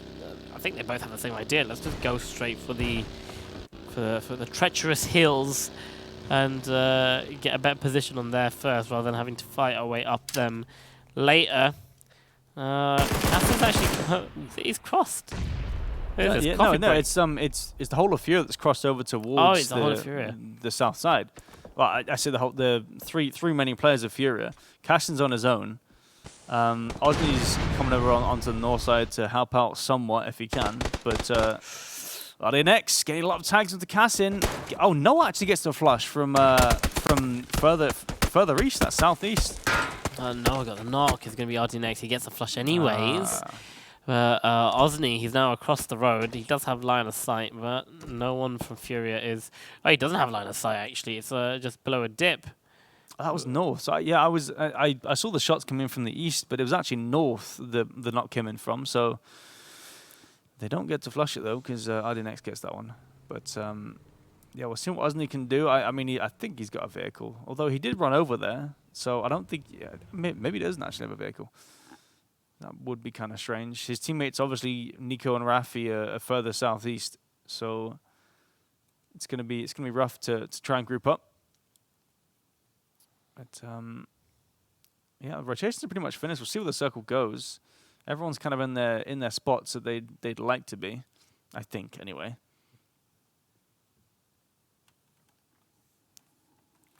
What's happened to Mechanicus? Okay, so they're completely crossed and swapped positions with Space Monkeys, but they're still gonna just stay at the bottom of the hill. They're not gonna climb it just about yet, as the second circle does appear. That's boring. Yeah, nothing too dramatic. I was gonna say nothing. Literally, really like, interesting. Everyone's in. Yeah, no one has to move. That's what I was gonna say. Like every single 15 teams don't need to move in the second circle, apart from obviously prone tagging, but they just move in a bit further and they're fine. It's kind of weird, but obviously the circle moves. It's kind of more confirmed as to where the center might be in terms of the circle 9. So teams are going to go and grab that land, try and get something further in. Looks like red cannons have tried to go for something. They have a pretty good spot anyway. I'm not sure why they've left it, but looks like they're taking residence in that roadside shack compound. Meanwhile, Redemption, Singularity. Uh-oh. It is Redemption Day. Let's see. Go about thinking about throwing that nade in. NA Luck gets a couple of tags off, but now Redemption, they're going to back off. They're not going to follow that through. Yeah, that's fair enough. I mean, they've only got 3 players. Singularity, I'm not sure how many. I mean, it looks like they have 3 as well, so... Not that they might not know, I'm not sure, but it is a 3v3, but they do back off to go further into the circle. Obviously, they have to cross over the road anyway, because I highly doubt it's gonna move over towards the northern side, towards Picado, over to that side of the road. So they're taking their chances and moving further over. Raspu, some hot shots at Hippo and Furaco Gaming. Ooh, gets a headshot from Hippo there. That's spicy. 3x on Raspu. It's not the best of scopes to really work with. And what happened there to Ivan Zito? I don't know, actually. I mean, Mechanica, they are pushing TGM, but TGM are kind of split, so it should be a 4 versus 2. You can see the other 2 members coming in very late in their vehicles as Technosh is going to start pushing against Mechanica. So Ivan Zito does get res. He's in his bucket. He's going to go back out. 1 shot is all he's going to take. Well, it looks like he gets out of the line of sight just in the nick of time. And he'll survive for another day. Yeah, not to worry. I think that the back of the buggy, the seat, the back kind of saved him. Letty's proning on the edge here. He's the spoiler man here. We'll have to see what happens with that. Oh, actually, he gets found by Brutos. He just turns around and finds him like it's nothing. Letty goes down. That's 1 kill for TGM here. Mechanicas, I mean, they're mega split now. Ivan's on the south, whilst XS and Exex and Pamps are slightly further northwest. But yeah, that's rough. I'm surprised that he found him, honestly. He must have just spun around and just spotted him in the proning on the side. But Yeah, Gaming coming in from Chumasera side from the west. They haven't even entered the circle yet. This is the first time they've got into the circle. Well, they will get into the circle soon anyway. They've just gone, you know, further back out. But they'll find their way in. If they keep going down that sort of road, they'll run into Mechanicus and TGM, unfortunately. Yeah, the circle shifting down towards the south, so really forcing the players to think about taking the hills and taking the valley fights as well. There's one road that's going to run in between these two massive hills where everyone's going to try and get on top of. And the thing is, you really don't want to get caught in the middle of that road at all. Not with all these teams all the way around. You can see how many players need to all get squished into this next circle, and you can see how many have to rotate through other players. You can already see people falling. Yeah, Dreamrush with the kill onto Chikwitin there. On the rotation, Kubalita and Redemption coming in as well. GBL and Dreamrush have some work ahead of them. They're actually pulling up directly on top of them into this Haybar shack. Does get the knock onto from Dreamrush, sorry. Kubalita super low as well, and there we go. Wow. So I think it was Ali. Yeah, Ali got the knock and the flush onto Kovad, and GBL finishes off with a nade. So that is Redemption out in last place's game. Who else? Cream rotating down at the bottom there. How do you say it? Protonagum. Prontagum, I think. Pronatagum. Yeah. Pronatagum. They're also coming in on the southeastern side. Mechanicas straight on the west. Yeah, boy. That's not yeah, boy. Yeah, boy. Yeah, gaming. It's not yeah, boy. I thought it was yeah, boy gaming. Yeah, gaming also coming in on the west, just behind Mechanicas. As Furia, they're getting lit up by Osni, who has he's sitting here patiently waiting for his moment to strike, and now he can strike. He hasn't. I mean, he's honestly not hit many shots. To be fair, like he's missed quite a few. Not gonna lie, but 3x SKS is it's a tough time. Furia. They're on foot though. They're completely on foot. They've obviously pushed out that compound. They've done well to get out of it, considering Osni had their their names on his bullets. But looks like they've got a kind of a free entry into the circle. Just gotta watch out for no wall to their east, and then obviously here we go. Oh, that's a pull up right there. DT Zor gets the flush into Panda, and Quick has to back away pretty quick. See if any other players can avoid just crashing and pulling up in front of others. It's going to be Pronatagum. They're going to go straight past Space Monkeys. Young Kosh, he needs to be careful. Need to be very, very careful. In fact, they're going to stop right next to a couple of players from Pronatagum. From Space Monkeys. Oh, that nade. Yep, that's a perfect nade. Trancoso. That is a Kobe. That roll down the hill. Look at this. Oh my god. He's going fishing. This is insane. Super nice nade there to get the knock. I think Relance can get the res though, so he should be okay. That's just the first knock, I think. Not too bad. But DTZO actually has the cover from the east as well, so they can't push that at all. There's no way. Also Necro as well to the south over the road. But yeah, this shift, that's the second southwest shift in a row. So everyone's got to try and shove themselves into this northeastern side and north side. And there is quite a bit of space in the south. Quite a bit, especially on the beach. You can use that. Just below the road, you can use the ridge line as a bit of cover too. But Pronatagum, it looks like they might be thinking about making a crash onto this compound that Space Monkeys has. Space Monkeys doing a 2-2 split right now, and not ideal when you're about to get crashed by a full four-man team. As Necro's coming in from an angle, they're actually going to surround the building completely before going in. Wow. Oh, Necro wins it. Hano goes down. And flushed out by Quick, though. Quick steals it. A real quick steal. Full yoink. Yeah, this is a big old split from Space Monkeys. I mean, I don't think it didn't seem like they're even worried. Dreamrust and GBL aren't even worried. They're too busy with Yapish. So, yeah, Trancoso is just going to back off and let them have it. Oh. Ooh, Silzen doesn't quite get the knock. Oh, Rafa. Brick spray is going to come in. He gets 1 knock. Gets 2. That's it. No auger out. 15th place for them. The prone Rafa gets a double. Oh dear. Next finds the Burke. Flux finishes him off. And now Black Dragons, they're up against Furia. And both of the teams are looking like they're whittling away at their body count as Toady. He goes down to Feisker. Spots 1, gets RDNX down. Looking for a second. It is Flux in front of him. Flux. He the nade. Oh dear. Right away. That's fine. He's okay. Just in time, Feisker manages to get. Imagine if he was lying down. That really would not have helped at all. But it's all about being aggressive. RDNX doing his best. He's gonna die giving that information to Flux.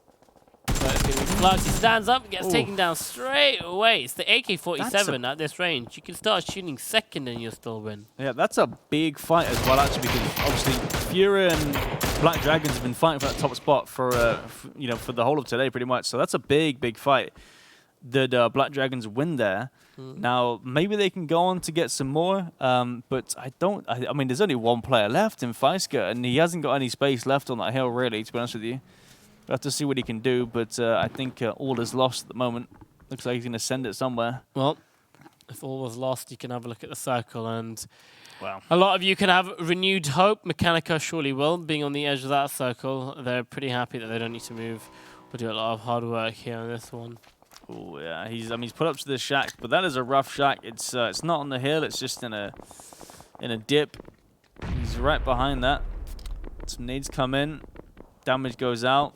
Oh, that's in the shack, so it's okay. He's gonna back off with the bike again. Don't drop into the nade. Okay, it's fine. That would be extremely unlucky. Oh, that's actually smart. I like that. He's gone for the ridge instead, but obviously you have to watch out for Mechanica behind him. It looks like they're just gonna come over the ridge. It looks like XX has eyes on him. Meanwhile, Dream Rush taking lots of shots through the smoke at Furaco Gaming.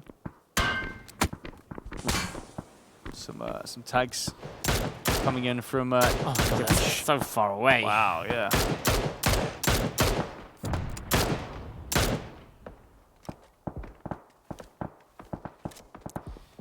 Phase number 5, already 80, 20 minutes into game. I just saw the 20 and thought it was an 8. You know, like how 20 Standard, is 8 o'clock. Oh yeah. That's what I thought. I looked at the time then. I was like, oh, must be 80. Do you just like read in like 24 hours or 12 yeah. hours? See, I usually read in 12 hours. I can't do 12 hours. Yeah, it's what it is. Furaco Gaming though going out in 12th place. That's RDS down to the zone apparently. So nothing more for them. As you can see, the kill track on your left-hand side of the screen. Furious Gaming getting a whole bunch of kills, 5 to their name.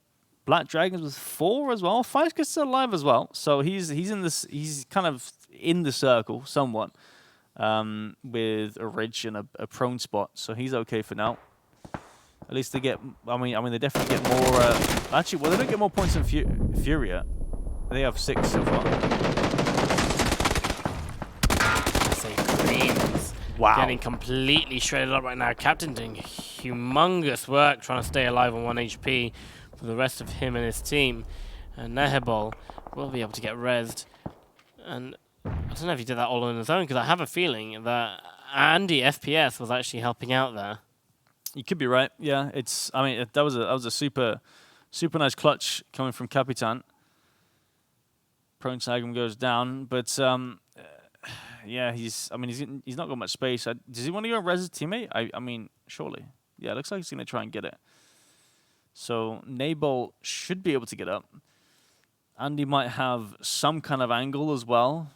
Don't quite know just yet. Meanwhile, Furious Gaming on the northern side fighting off against Space Monkeys. But they both got to push into the circle. Space Monkeys, they have the utility to do so. You can see the smokes already laid out.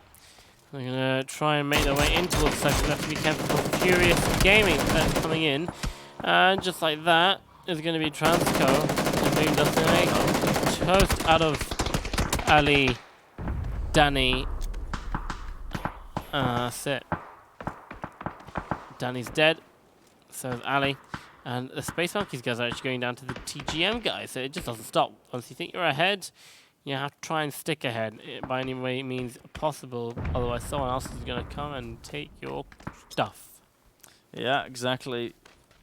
TGM with the compound. Rebo just up top here.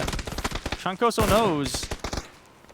Sprays down with the 3x. Taking a spray from Harold as well from behind. That's it for them. Space Monkeys out in 10th place. Meanwhile, Red Cannon's just reaping all these kills down the bottom here. Nade comes out, gets Ribbo and Harold. That's Yapish down in 9th place. Missing out on the placement points by just 1 placement. Oh, big spray. No kicks. Can he? No. Wow. Andy still holding it off. Singularity's eliminated in 8th place. It's quite a fast game for the game. I have to say, as Captain's coming up, he's not actually solo anymore. He does get an airball, but he does get knocked off getting that knock. But an airball is going to go straight down to Raspu as soon as Captain fell as well. So that's another team that bites the dust. Yeah, very quick elimination there. I mean, two guys instantly go down. Hopefully they can get the res onto... Oh, here we go. Actually, yeah, Gaming and Furious Gaming coming around the side. This could be third-party heaven for Furious Gaming. Looks like they're going to pull up onto red here. Spray comes out. No helmet. Actually, wait. I'm confused. Okay, so there's 2 not for red. One down for Yet. And that's it. Yeah, I mean, that's so hard to follow. But Red Cannons go out in 6th place. That's 2 placement points for them. And there was nothing really that Furious Gaming could third party. It was over in a matter of 5 seconds. So, yeah, great wipe from Gaming to take them out. Yeah, somehow Feisker, sole remaining person from Black Dragons. He's got himself center. They're just going for placement now. Trying to get the best possible placement points that you can get. Probably 2nd place in this situation if you're not going to be able to kill the team that's in 1st. But Feisker just making like a good, like my parents like to say, make like a tree and stay. Usually it's leave, right? But he's not going to leave, he's going to stay. He's going to stay. Make like a tree and stay. Exactly. Yeah, I mean... I think Black Dragons have 5 kills so far. Yeah, there we go. Perfect timing. 4 kills actually, in fact. With I mean that's 3 extra points it seems. Oof. So 7 points for Black Dragons so far. Meanwhile, Ali gets completely demolished by Pabro. They got to push in the circle though. They do get the res actually. Onto one of the Furious Gaming members. And then, Ali goes down again to Doas. So, I mean, there's just so many angles from that hill, and they have to push down. No one's not going to get the res anymore. That's it for Ali. Lawrenson has an angle as well, it seems.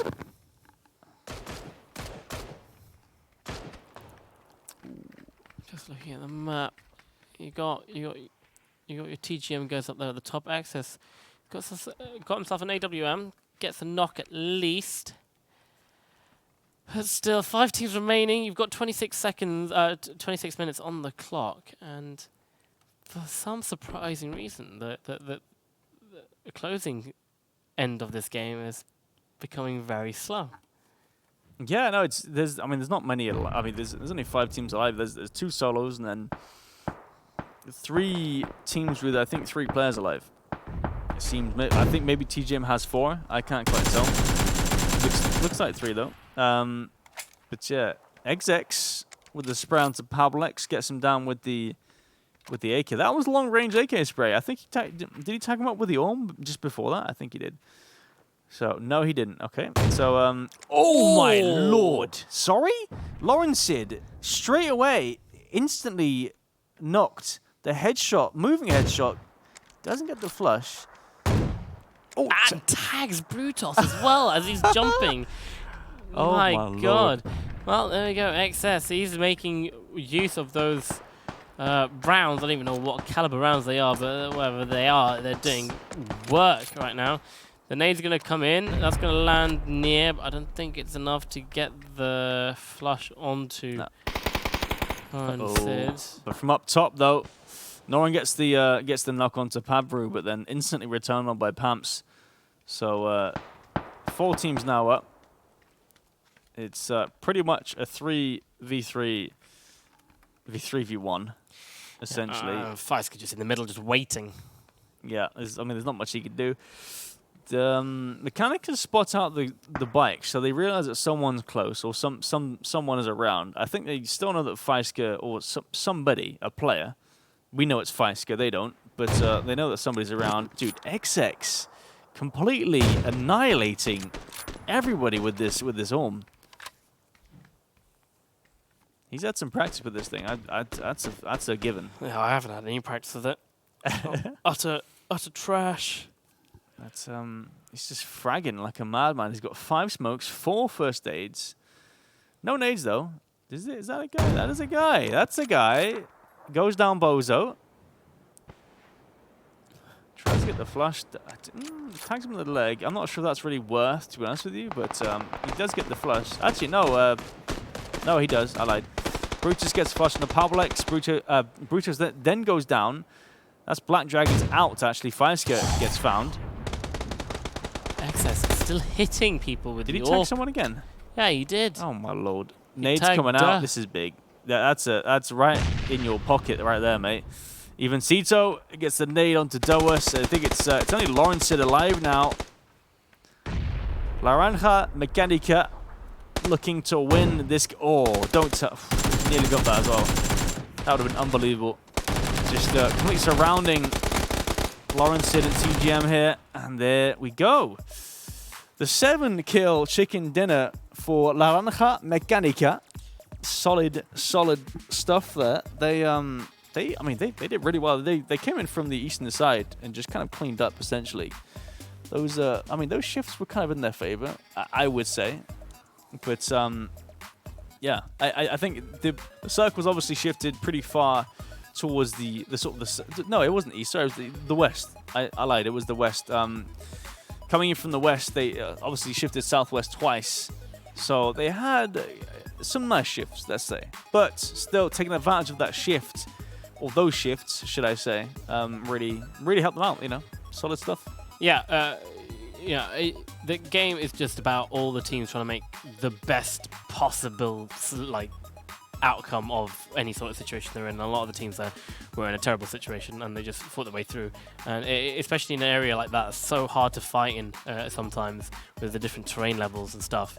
You can really get caught, like right at the end, XS catching everyone out with an AWM. Or some crazy angles that you won't even think about. Like, hey, am I protected from this angle? You can't even think about that, like when you're in there and all this chaos is happening. So yeah. Pretty insane. Absolutely insane. Yeah, I think we're going on a quick little short break of 6 minutes. We'll be right back for the next game, Game 6, coming up real soon.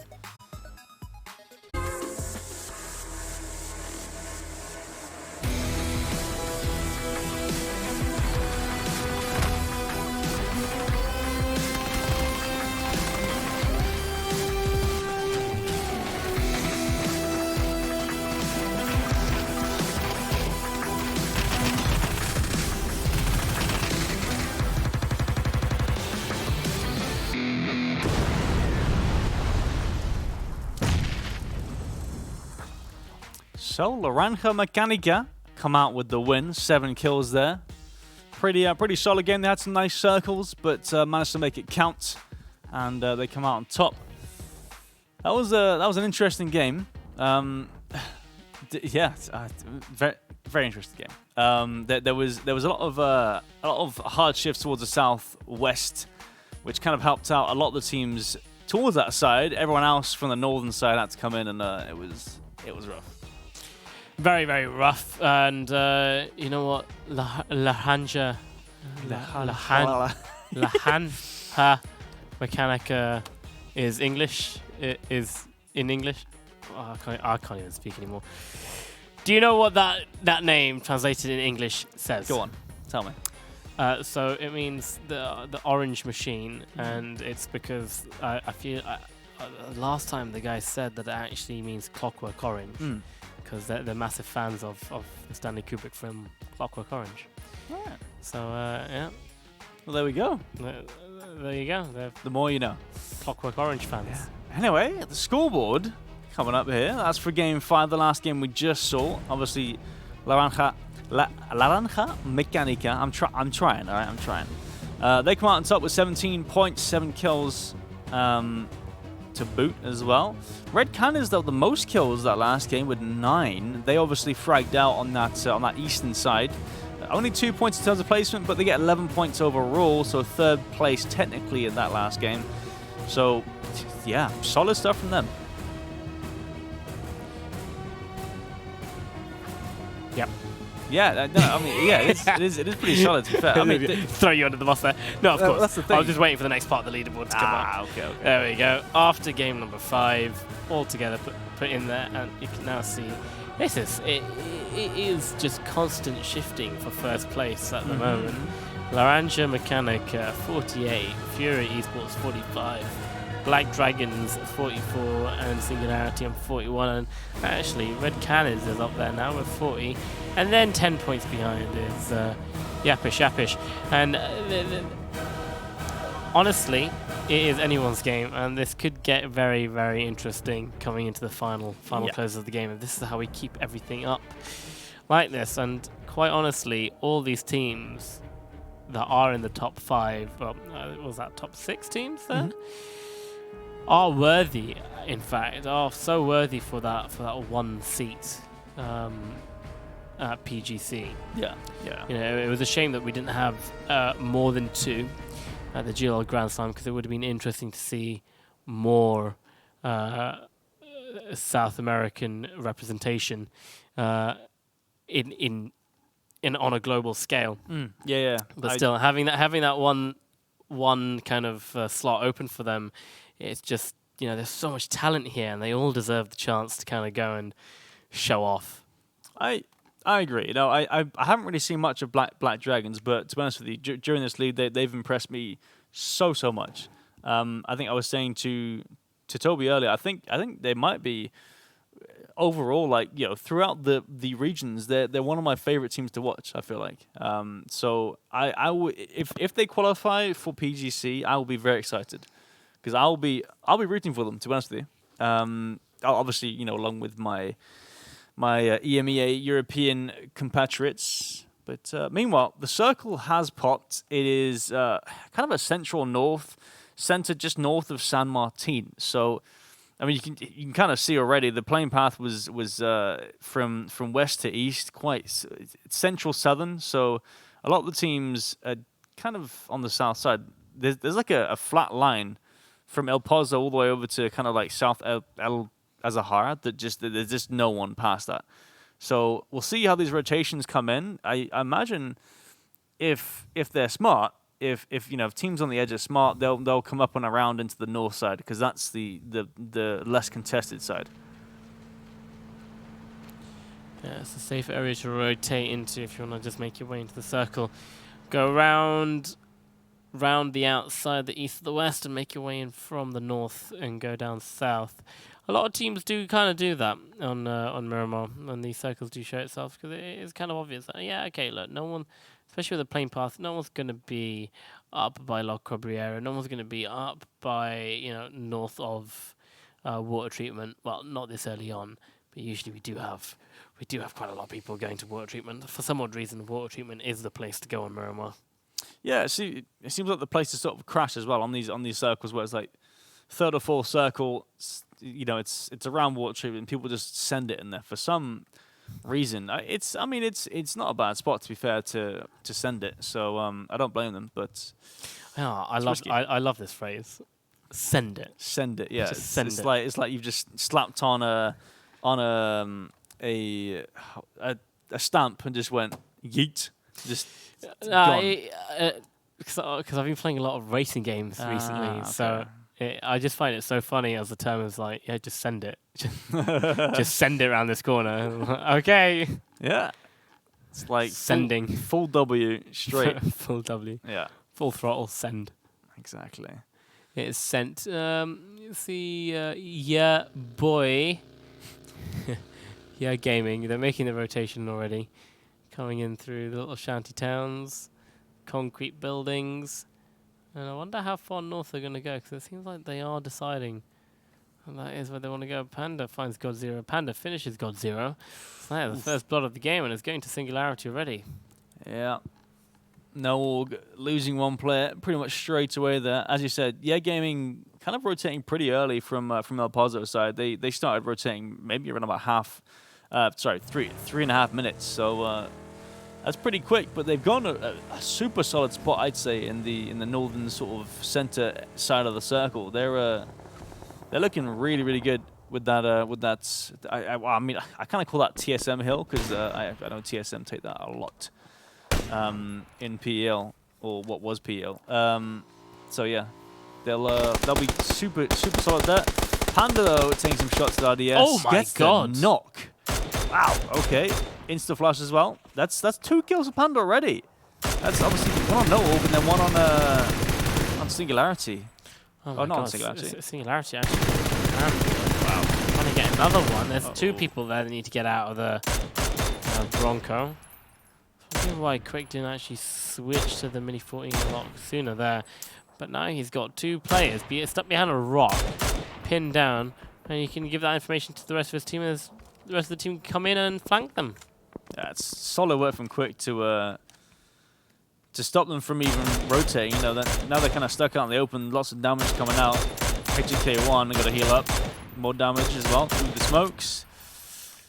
He's got lots of ammo as well, so he's not too worried. He's going to keep standing up here, popping off some shots. Hippo finally spots out Quick.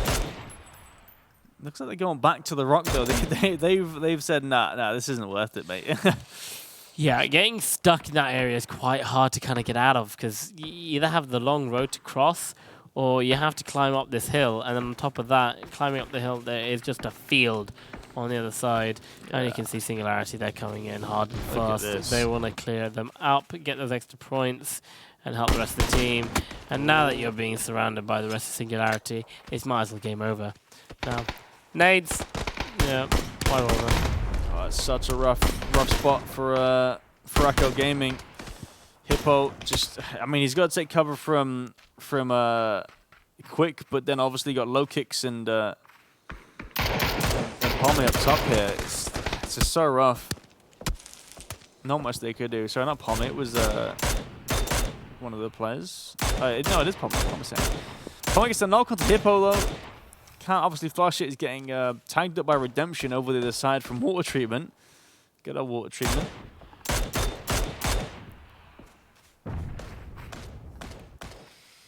Yeah, these guys are being Class A absolute beep blockers, stopping NA Luck. Was that a kill, a full kill onto Poma? No, it's just a knock, I think. Seems like just a knock, so couldn't see the red. Yeah, nothing to worry about too much. Looks like Low Kicks is getting the res, so Redemption are going to back off, it seems. Nothing more to be had here. But still, I mean, yeah, Furaco Gaming are pretty much trapped still. There's not much they can really do. I'm not sure. I think that's the only 2 members of their team there. So yeah, it's rough stuff for them at the start of this game. The rotation just not really paying off. Looks like looks like Pommy and his teammate are gonna back off though. Quick does get knocked into Hippo. Ooh. Oh, they pushed into the compound. Oh, no way. How did they get there? There's no... Wow, okay. They actually pushed in. HNK1 trying to catch off Quick. Quick's on 1 HP. 75 on HNK1. Low kicks, taking some shots, tags him up. Oh no, you don't want to prone there, mate. That's for sure. Obviously, this info from Pomme is being given to Quick. Quick knows exactly where he is. If he has one nade, this could be... No, he doesn't. He has a molly, but not sure if that's too much use at the moment. Well, Quick has found himself some breathing room here, so he can now just... oh, hello. Are they Wait, was that Poma? Oh, there's no... No way was that Poma giving him a buggy. Dude, oh my God, Was imagine... that actually? No, I don't think... I mean, he missed it. If that was supposed to be a thing, it must have been. It was very close. Like, imagine if that's a thing. Is that engine off as well? You can turn the engine off. No, I mean, like, he sort of started it and then, like, sent it and got out. Yeah. But then so that it rolls. Can you not turn the engine off while it's rolling? Yeah. No, it's like the engine's off. Yeah, so it rolls, doesn't make a sound, so Poma can get in. Oh my God, that's insane. Imagine that. Imagine people doing that, where you know their teammate's stuck down a hill, or whatever, and you just send them a buggy. That's it. I want to see that. I think that's exactly what that was. Yeah, I would like to. I mean, I don't think we caught it, but I'd like to see that. That'd be cool. But yeah, 200 IQ moves possibly from Singularity there. Shots not quite connecting, although someone else connecting onto Dream Rust. Looks like he's gonna back off. Dream Rust entry shots are Letty. No HP though. This is gonna be rough if Vancito comes over the top. That's it. Rush down. AK-47 is being used a lot more in these lobbies than the M4s. Just a bit of an observation to make at the moment. HNK1, he's now up against two Singularity members behind the tractor. And no buggy this time. Yeah, the buggy has gone away. Pomme still pushing. Obviously, the flush coming out onto Quick, the other member that was behind the truck. There's only one member on Freckle Gaming left, and he's on your screen right now. But Pomme's chasing, it seems. Surprise. There's obviously three up for us. Singularity.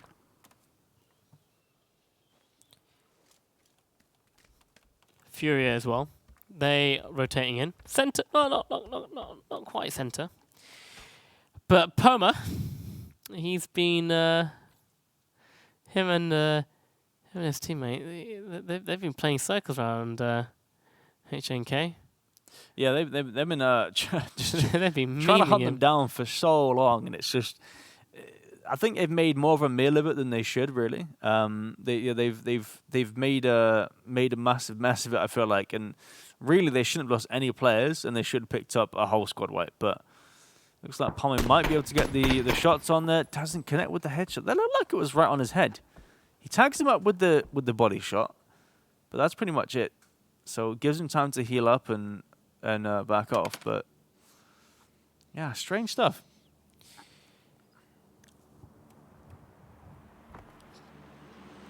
Still just tunnel visioning. Yeah. Visioning. But I mean, his two other teammates are inside the circle, somewhat towards San Martin in the compound on the hill. So he doesn't really have to worry too much. Just if his tires get popped on vehicles,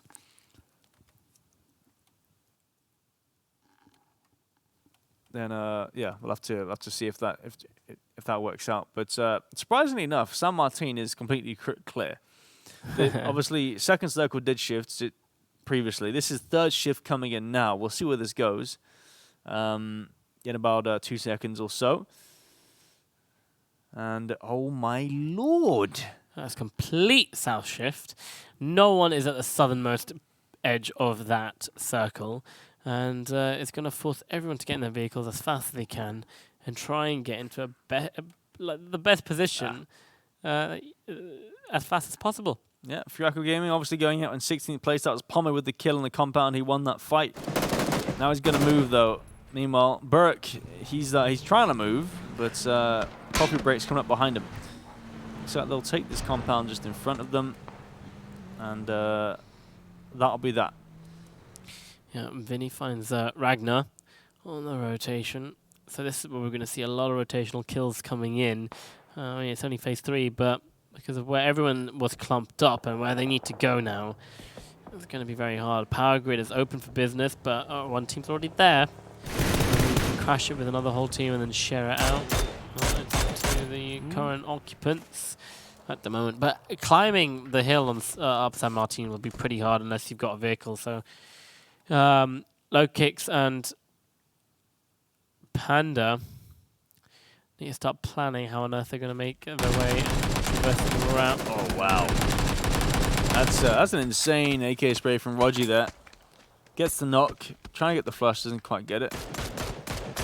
Looks like Hyagwin will get that one. But they're pushing up the eastern side of this mountain from Graveyard side. Getting slightly aggressive on Mechanica. You've also got obviously Yapish just to their southwest. Looks like they're going to go for the power grid dips. These liquid dips that we always see liquid in. They'll go for those and take those. So it leaves Mechanica, Fury Gaming, and Fury Esports and Fury Gaming on the southeastern side. Yeah, XS needs to be careful. He's got a player pushing out from the compound up onto the hill. Yeah, there we go. So he sees that, he hears it, and he turns his teeth away. And he'll be back soon. Oh, hunting. And more children feeding. Children feeding? What? Why did I just say children feeding? No idea.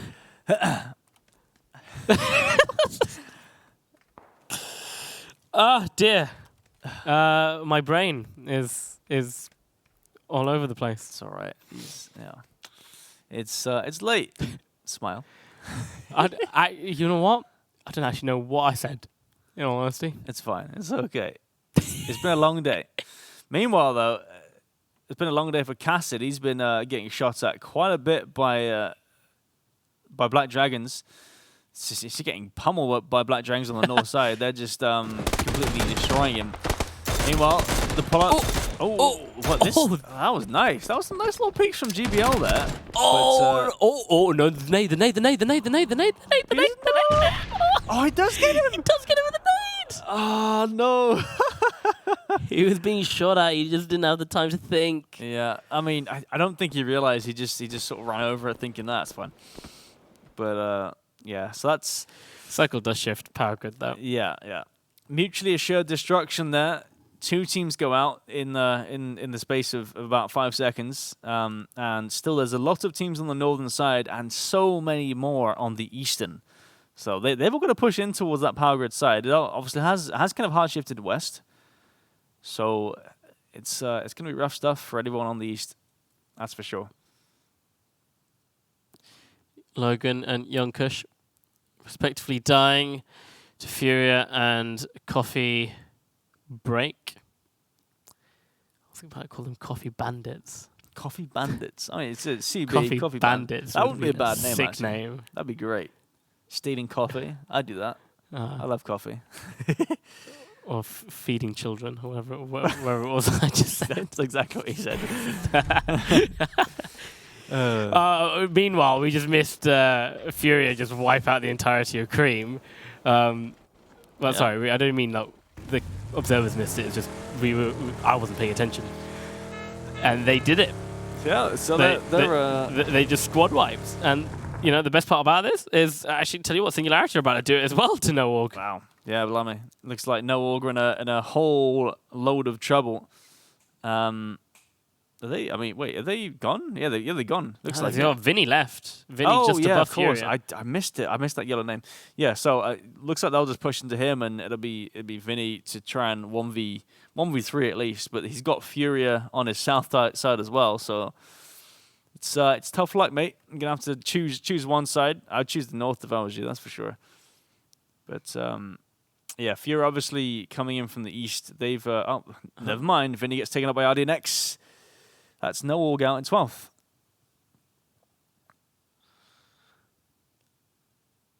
Trying to figure out. So is that 3 members of Singularity up. Fury. Okay, so they're not going to carry on the push out there. But Poma, he's that headshot. Waits Wow, for the headshot to come back into vision and does get it. And TT Zor, he's out. Yeah. Very easily. Nice and easy. And that takes us into the top 10 teams remaining. That was absolutely clinical from Poma there. Just patience. But meanwhile, bit of a care package yoink from one of the red cannon guys. Looks like it was Andy FPS getting that one. Not sure if he picked up the Groza, I'll have to see. But this nade, this rolls. No Rapper's way. not. What on Yeah. earth? That was perfect. Straight under the truck there. Cassin trying to put down some cover fire. Same as Nico. They're gonna maybe go for the res, but Bozo's on the flank here. This is a big old flank. Nico should hear this surely. There we go. Yeah, Nico with the knock there. Yeah, but Return fire. Pable just up on the hill there, popping it off. I feel like Cassin was getting a bit too greedy there, trying to flush it out while the rest of the team is knocked. Does need to do some work here, but Pable, he doesn't really have vision anymore, so he has to push down. Yeah, exactly. Got to push down. He's going to smoke off and then nade. That nade could be big. That's going to get the flush onto Nico. But Rafa and Cassin are pushing on the issue. It's only Pablex alive, and he's got a whole lot to do. Only 1 kill on EA Gaming. This nade could do some damage. Definitely does. 75 HP. Cassin taking a lot of damage himself with that nade from Pablex. Rafa should be able to hear him now. Rafa does hear him. Rafa doesn't land the shots that he needs to, but Pablex on the second peak gets Rafa, flushes him out. That's an AUG gone, and spots out Cassin, taking a bit of damage from the blue, but the nade's going to help quite a lot here. The nade does come in, but it's not going to be the nade, it's going to be M4 that gets Cassin, and Pablex doing a lot of work. He just pretty much...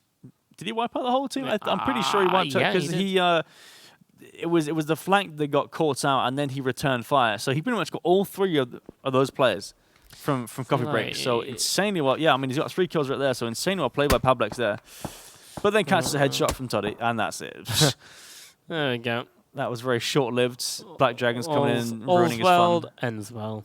Yeah, exactly. Well, not really. It doesn't end that well. No. Ends with you dying and probably raging, wanting to break your keyboard. Yeah, I mean, to be fair, like, he had a good run, so I wouldn't be raging after that, to be honest with you. Like, that was a solid 3 points considering the rough shifts that they had. But look at this Black Dragon split. This is a 200-meter wide split.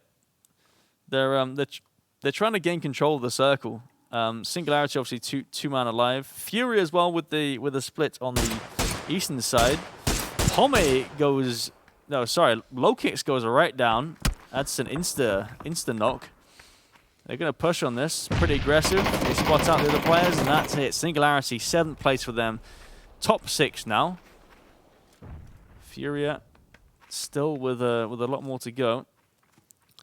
Yeah, but still 21 people alive in this circle as we get into phase 6 fairly soon. I'm surprised not more than, well, 1 team have actually sent it into Power Grid. But, I mean, if they did, it'd be terrible because we've had a hard shift straight onto Furia. Somehow Furia get all the circles. They know what's up. It does seem like Furia kind of get these very important circles.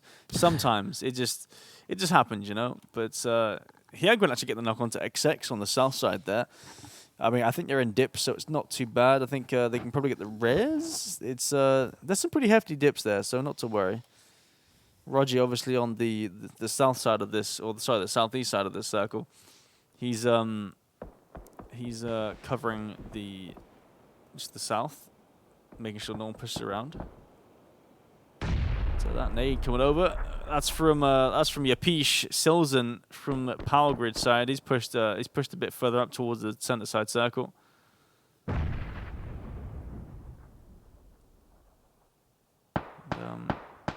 Furia, RDNX taking some shots. Toddy has to back off. Feiska's been knocked. This I was not aware of. So maybe, I mean, it seems like they pushed up pretty close to red cannons as well, that being red diamonds. Red diamonds? Black dragons, no idea why I said that. Faska does go down. That was Psycho with that kill, so he got the knock and the kill. But yeah, Yapish getting some knocks. Yeah, having to hold off Furious Gaming as they're coming out. I think they're down to one person. That's Noran. He's in the booth. There's going to be a couple of tags. It's going to die to the blue. So 1 point to blue. Yeah. 0 point to Yapish. That's unfortunate.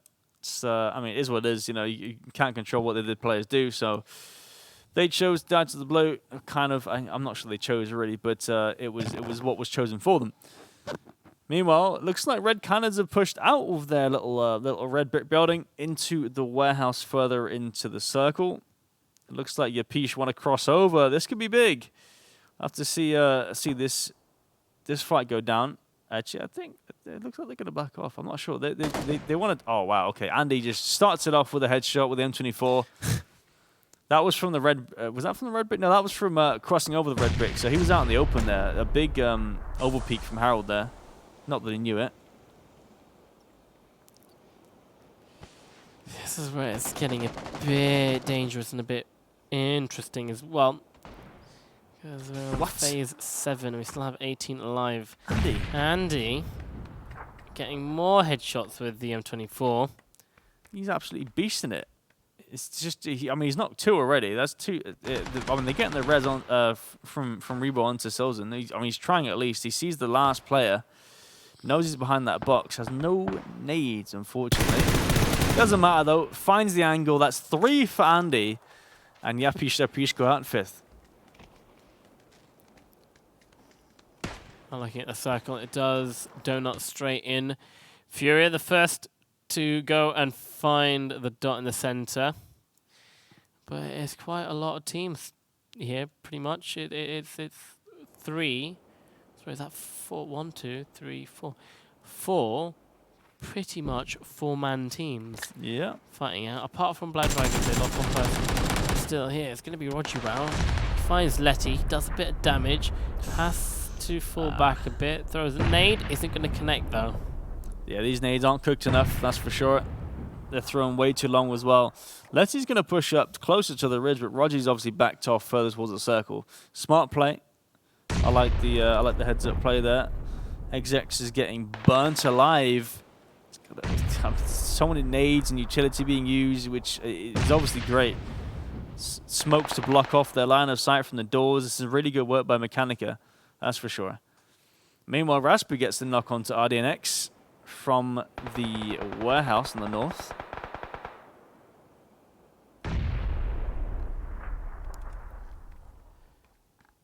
RDNX already gone down.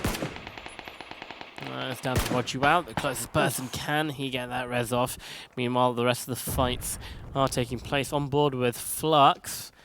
They're trying to keep Black Dragons at bay. That's a good nade. It bounces, but it's not far enough. As phase 7 is going to come to a close and phase 8 will show itself. And that will shove people a bit closer together as Psychopata. Oh, sorry, Psychopata? Yeah, that's what his name is to be, Psychopata. Andy, they find Mechanicas actually, so they don't make their way into the circle at all whatsoever. Ivan Zeta's the last one remaining. And he hasn't been found just about yet. Roger Wow manages to find Black Dragons. Toddy's one of them. And so is Kill Demo. Yeah, the only guy alive is Burke. He's got a lot of work to do. Fury Esports on 9 kills. RDNX is still knocked. Does he see it? I don't. He didn't spot him, but he shot towards Burke in the bush. But looks like they got the res up on RDNX. There's no res coming out for Kill Demo. This once this next phase shifts, it'll be the direct center of the start, the dot in the middle. Oh my phase god, 9. Groza. Oh, he just picked up the Groza. That's yeah. So it seemed like the Red Cannons guys didn't pick up the Groza, but now Roger's got it, and that's gonna hurt. Yeah, especially with like the closing end of the game. Oh yeah. Being that close for something that powerful, oh god, it is terrifying. Yeah, and it was actually Andy that went for the crate but didn't pick up the Groza. But it goes out to the blue. It's not too bad. Obviously, you don't want to give any more points to Furia because they're just in front of you, right behind you. I'm not quite sure exactly. Ooh. Spots the head, gets the flush. Roger down. So I mean, that's the Groza out already. So it doesn't even matter. Yeah, making nice and easy work with that. You can see how many kills. Total kills 9 for red canids. I haven't been keeping track of the amount of kills that Fury are on. I think it's 9 as well, to be fair. 9 or 10 now. So we literally are fighting for placements right now. Yep, 9, yeah. Awesome. Maybe that's center Fury have it. Yeah, but Fury have the center, yeah. Red canids, they have right now the hard cover to play around with. They don't have bridges, they don't have trees, but they've got a hard cover. As you can see, all of them are using it, and Rasp is going to make a break for it in the smoke. This is a play. We'll see if this works. Obviously, only 3 alive on our next 10 kills actually on Furia. I was kind of right, but Saigo gets the first knock, opens up onto RDNX. Hyagwen trades and gets another one on Andy. Hyagwen going massive here. Raspberry though gets a knock onto Hyagwen, so it's only Flux alive. He's on about 39 HP. They don't know where he is, but he's gonna move. Flush comes out, and now it looks like red canids have the center. Oh, yeah, but yeah, at what cost? At what cost can they get them up? Raspberry's gonna go for the spray in the smoke. Actually finds it's gonna be Rusty's error. That finds the last player, and there we go. Red Cannons, they pick up their win. 12 kill win. So that is a 22-point victory coming in for the final game of the night.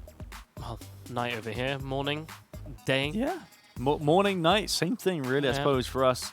Yeah, solid game from Red Cannons there. I honestly thought that Furia had that, to be honest with you. And then just I think it was the 2 knocks from... I'm not sure, but there was 2 knocks that came out pretty quickly from one of the Red Cannons players that kind of just opened it up. Obviously, Fury had only 3 alive, so it was hard for them to do much else. But yeah, it was good to see them actually come alive in a sense. They obviously have. I think they won a game today as well, Red Cannons. Yeah. So it's nice to see them picking up pace. I was going for speed and pace, and I just said both of them at the same time. But picking up the pace, it's good to see. Really good to see. Yeah, it's also good to see Furia just consistently, like throughout the whole day today, just consistently coming up in that top, 5 situation, just through placement alone. Whether, towards the end they're a bit more confident, getting a bit more kills, converting that into some good gunfights. But that is still, the consistency makes all that difference. You can get your 4 kills a game, get those 4 points, and be joint 4th place, because that's how much you get for the 4th place placement. Yep. But at the end of the day, if you can't find the balance between both of them, then a better team will simply overtake you. Yeah, exactly. I think me and Toby were talking about it earlier.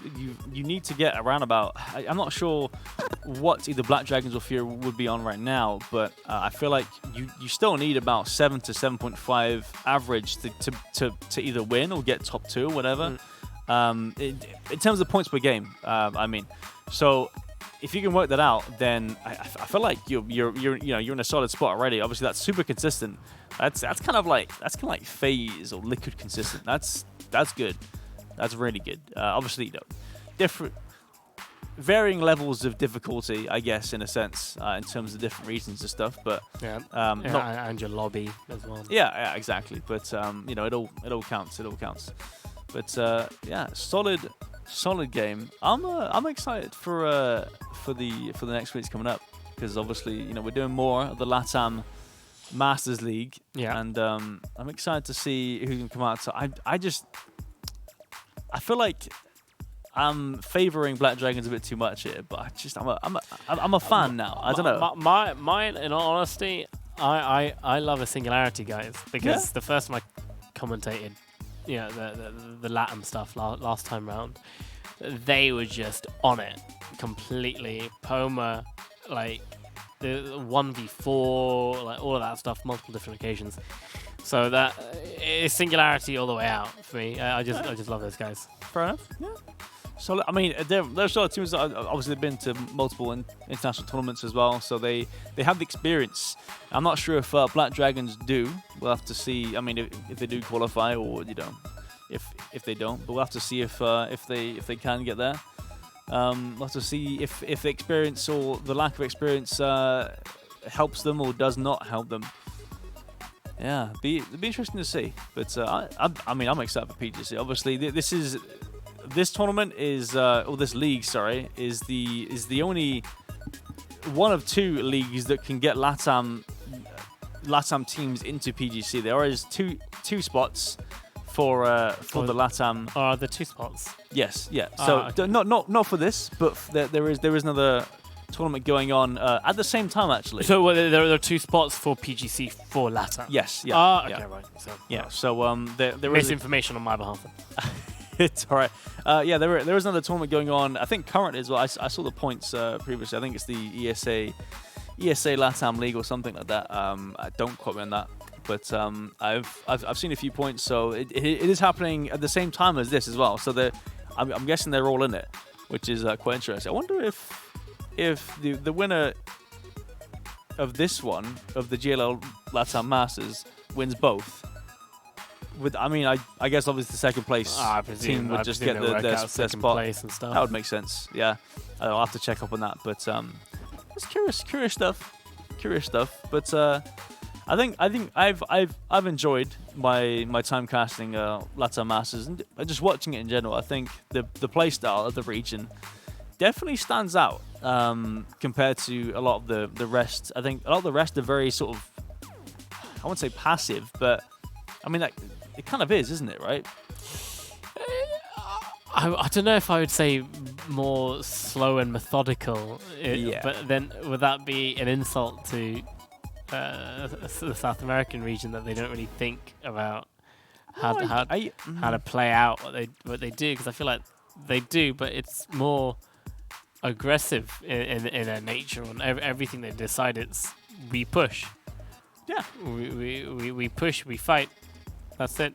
Yeah, I mean, why not? It's the points are so sort of kill heavy. So I mean, if you have the chance to, why not? Anyway, this is for the last game of the day, the scoreboard. Red Cannon's obviously on top.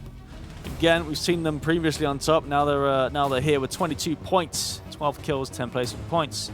Furia, we've seen them quite a few times as well today. They're doing pretty well for themselves. 17 points that last game. Only 1 placement point for Singularity, but they get 8 kills. Puts them up to 9, and they come 3rd place. Yeah, moving on to the leaderboard after game number 6 of everyone put together. Joint 1st place, Fury Esports and Red Cannons. That's what that game did to them. 62 points a pop, but Furia leads with 38 kills. So they've got 3 more kills than Red Cannons. That gives them 1st place. Laranja Mechanica down there in the 3rd place. But this is the leaderboard we're all wondering about. After game 18, Black Dragon Esports 174, and that gap has been closed. The Fury Esports only about 8. Is that 8 behind? Yeah. Yeah, but look at the gap between 2nd and 3rd, though. That's a large margin, and then obviously 3rd to 4th as well. That's another. It's like 21 points, I think. So that's wow. That's a big old gap. But obviously, what matters is 1st place. So I mean, 2nd to 1st, it's not that far. It's not that far at all. No, still got tomorrow. Yeah. Yeah, exactly. Yeah, obviously, I will not be here tomorrow, unfortunately. No, I was only needed for today because there's a lot of games to cast today. So they kindly asked me to hop on over on a 7-hour journey to Sweden for a day. No, it's fine. I enjoy it. I enjoy casting with the boys here. It's good fun. Doesn't matter what I'm casting. I just enjoy it nonetheless. It's good fun. But yeah, and then you're paired up with this guy who doesn't even know what he's saying at 4 o'clock in the morning about feeding children. Oh.